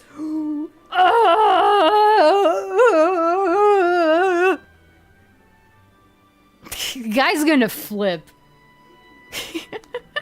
Don't talk about that. I'm traveling today. Don't worry. Dude, Zark, it's okay. It's okay. Remember. Okay, I don't know if you're traveling by plane or not, but just think about this. Whenever there's like an accident, it makes the news. Right? So, have you thought of how many flights there are from every major city that has an airport to every other major city that has an airport? How many flights are there every single day? Just think about that. And how many have accidents? It's like the percentage is so low. I don't think you have to worry about anything, dude.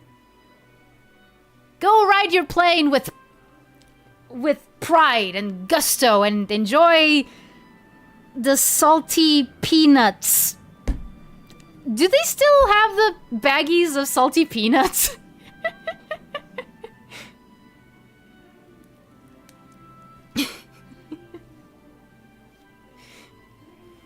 Yeah, no, Zark, don't worry, dude.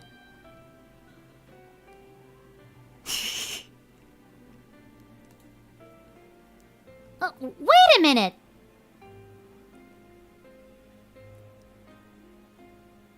Oh, what? No. Makoto, no, you're smarter than that. No, you're nobody's person. Shut up. I'm not even gonna read that. No.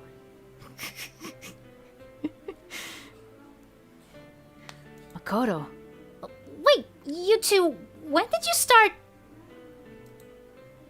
I wanna see Akira's face.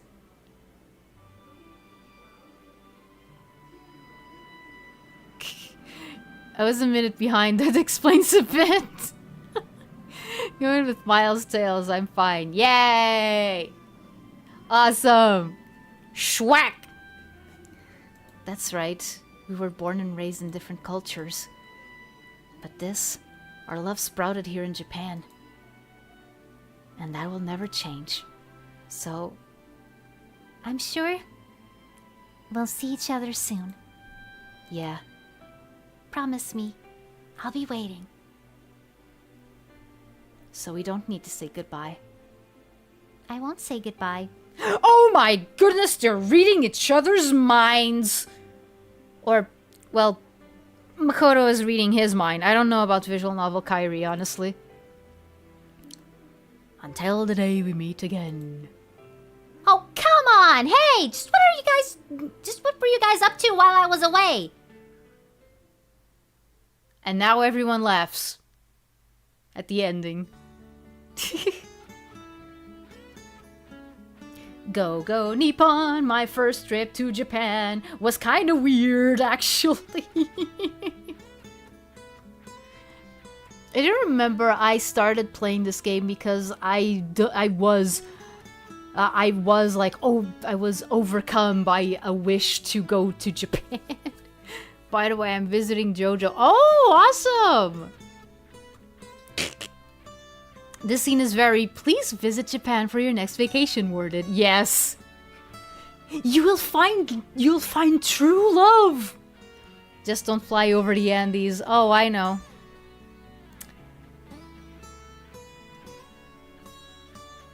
Should I follow that up? Because I know exactly what you mean, Dan. I know exactly what you're talking about. But I'm not sure if bringing up cannibalism is a good idea for this stream.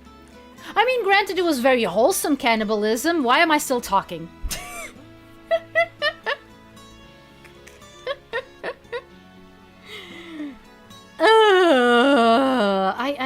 I can't help myself. I've already seen that picture. Old. So in the end, I ended up with the blue one. If you know, you know. Oh man, there's a post-credits scene!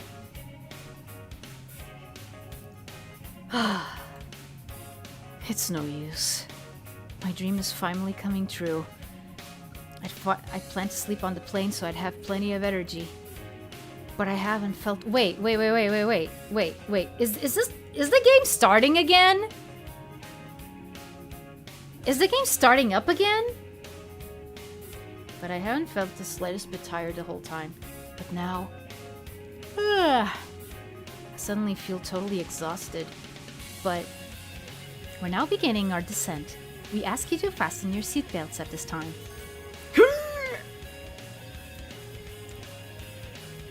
I can't go to sleep now. But at last I'm... Ah!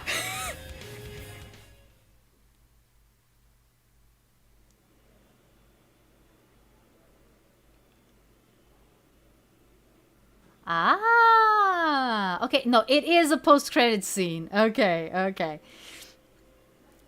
I told her my plane's arrival time, so she should have come to meet me.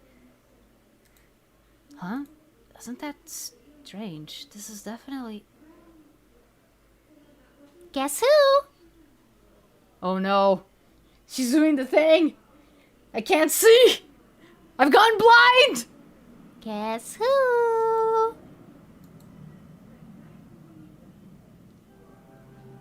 Visual novel Kairi looks terrible! He looks nothing like me! What the heck? Here we are. Yeah. I've been wanting to see you. Yeah, me too. Hey, Hmm? there's something I wanted to say to you when we met again. What? Yeah? Welcome home.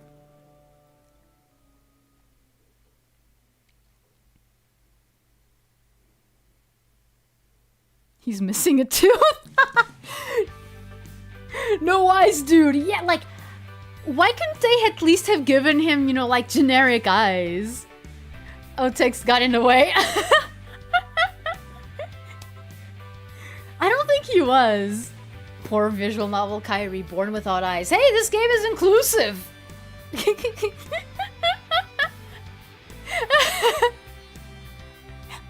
Tadaima! O Kairi! A friend found true love in Japan, but her parents were against it, so he gave up on her and spent a few years getting drunk at the idol concerts. Wow. That escalated quickly. Okay. The pink one became the blue one. I believe so. Yes. I can't say with certainty, but I think that's the case. On the list of cannibalisms, it was definitely top 5. That's all I'm saying. Yeah, no, I finished the game. So if I don't manage to finish Kingdom Hearts before my re-debut, which I think is definitely not gonna happen because I still have to finish Neverland, and then I still have Nightmare Before Christmas. And then I still have Hollow Bastion, and then I still have End of the World, I think. So I do think that playthrough is gonna bleed into the post rebranding era. I don't think I'm gonna finish that game as Kairi anymore. Oh man, but yeah, that was cool. That was cool. There was definitely a lot of stuff that I already knew, and again, I do find this game kind of charming in how it gets some things right about foreigners, but also not. Like, okay, someone who grew up watching anime and like admiring all of that stuff, like there's a lot of stuff in here that would be basic knowledge. Maybe not to like, I don't know, a 14-year-old who is just beginning to get into the animes and stuff, but yeah, no, it was nice. I'm glad I played it. Sorry if you mentioned it, but do you have a set date for the re-debut? Yes, right now it's set for August 27th, which is a Tuesday, if I am not wrong. Let me just make sure. Yes, it's a Tuesday. Why August 27th specifically? Because it's my second anniversary of VTubing. Well, not VTubing in general. VTubing as Kairi Akira. Basically, it's gonna be 2 years since I've been trying to do this, since I've been doing this on YouTube. I can't say that it's, you know, the actual anniversary of when I started streaming, because before I started this channel, I did stream a bit on this app called Reality. And it was that kind of convinced me, no, wait, this is something that I want to do on a more regular basis. This is something that I do enjoy doing. I could see myself doing this multiple times a week.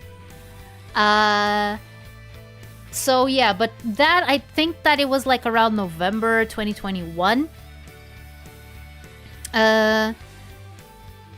So yeah, but I don't remember like the day, so I can't really make anniversaries related to that. Besides, that doesn't matter because I wasn't Kairi yet, so... But you are only 12-year-old boy. 14. Probably going on 15. We'll see. You know, probably gonna get stuck at 14 actually, because that's the Chunibyo year. That's the Chunibyo year. Is when you're 14. When you're 14, you're in your second year of middle school.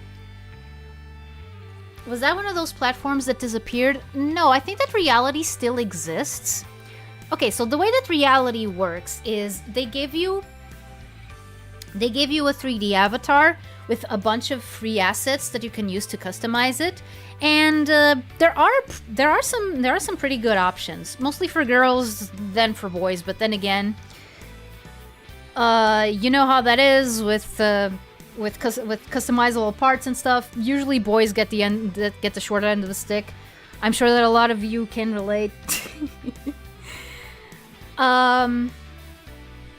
Yeah, no, basically it's an app that, yeah, it gives you that, you know, the avatar, and then it also allows you to stream to other people who are also using that app.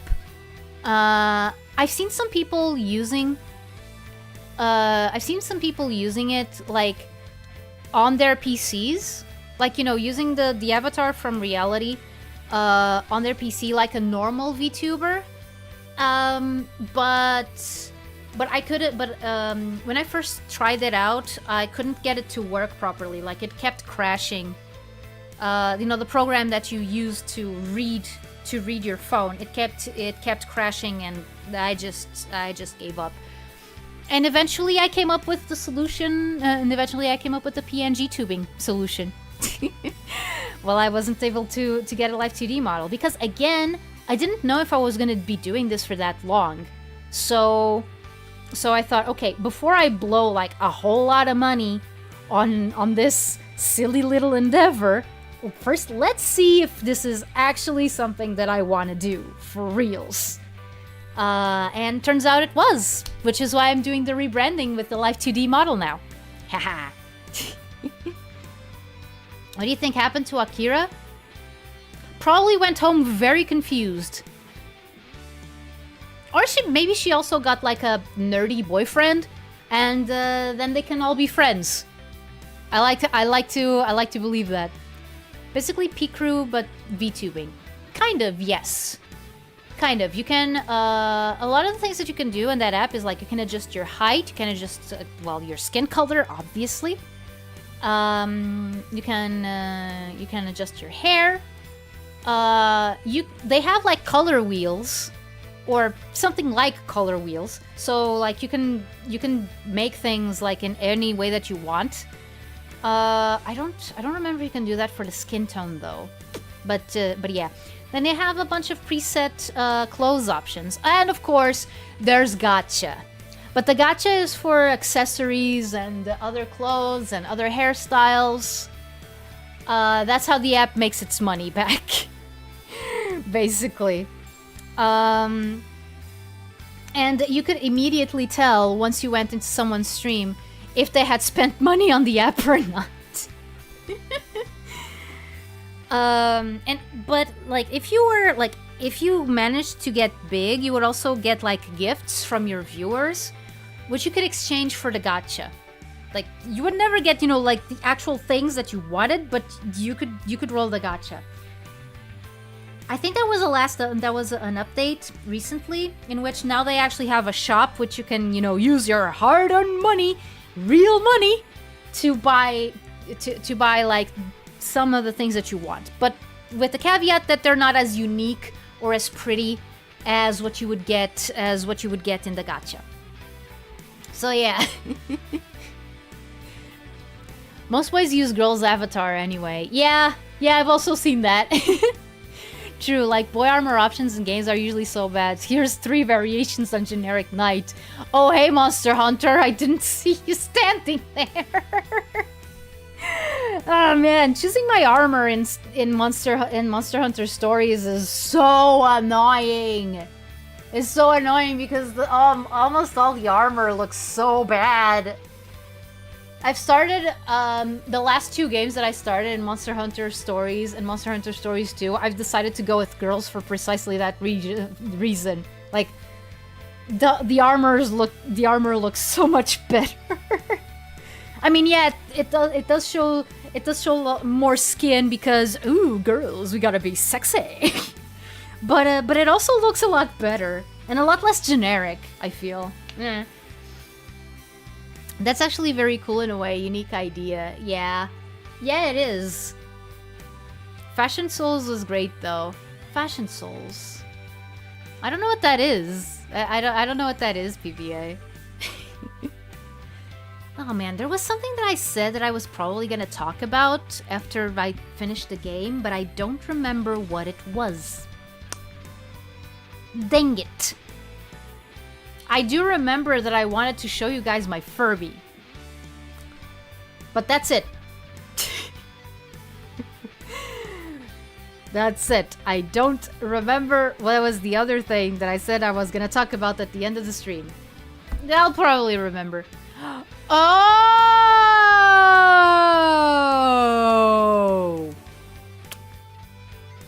Well, now I feel dumb. But yeah, no, legit, that is one of the reasons why I kind of wanted to play like either Dark Souls or Elden Ring or something like that. It's not because, oh, I love the gameplay and I love the lore and I love the feel of the game. And no, I just like the customization. I mean, that's one of the reasons why I love The Sims.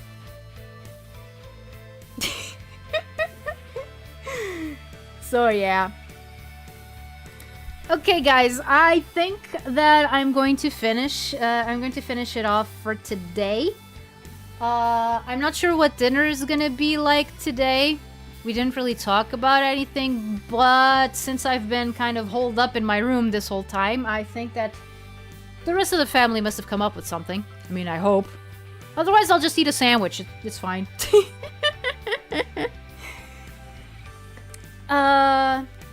So yeah. Go Nippon. Nice game. Go play it. I think it's not too expensive on Steam. And you get to witness a little bit of the prelude of a story in VTubing history.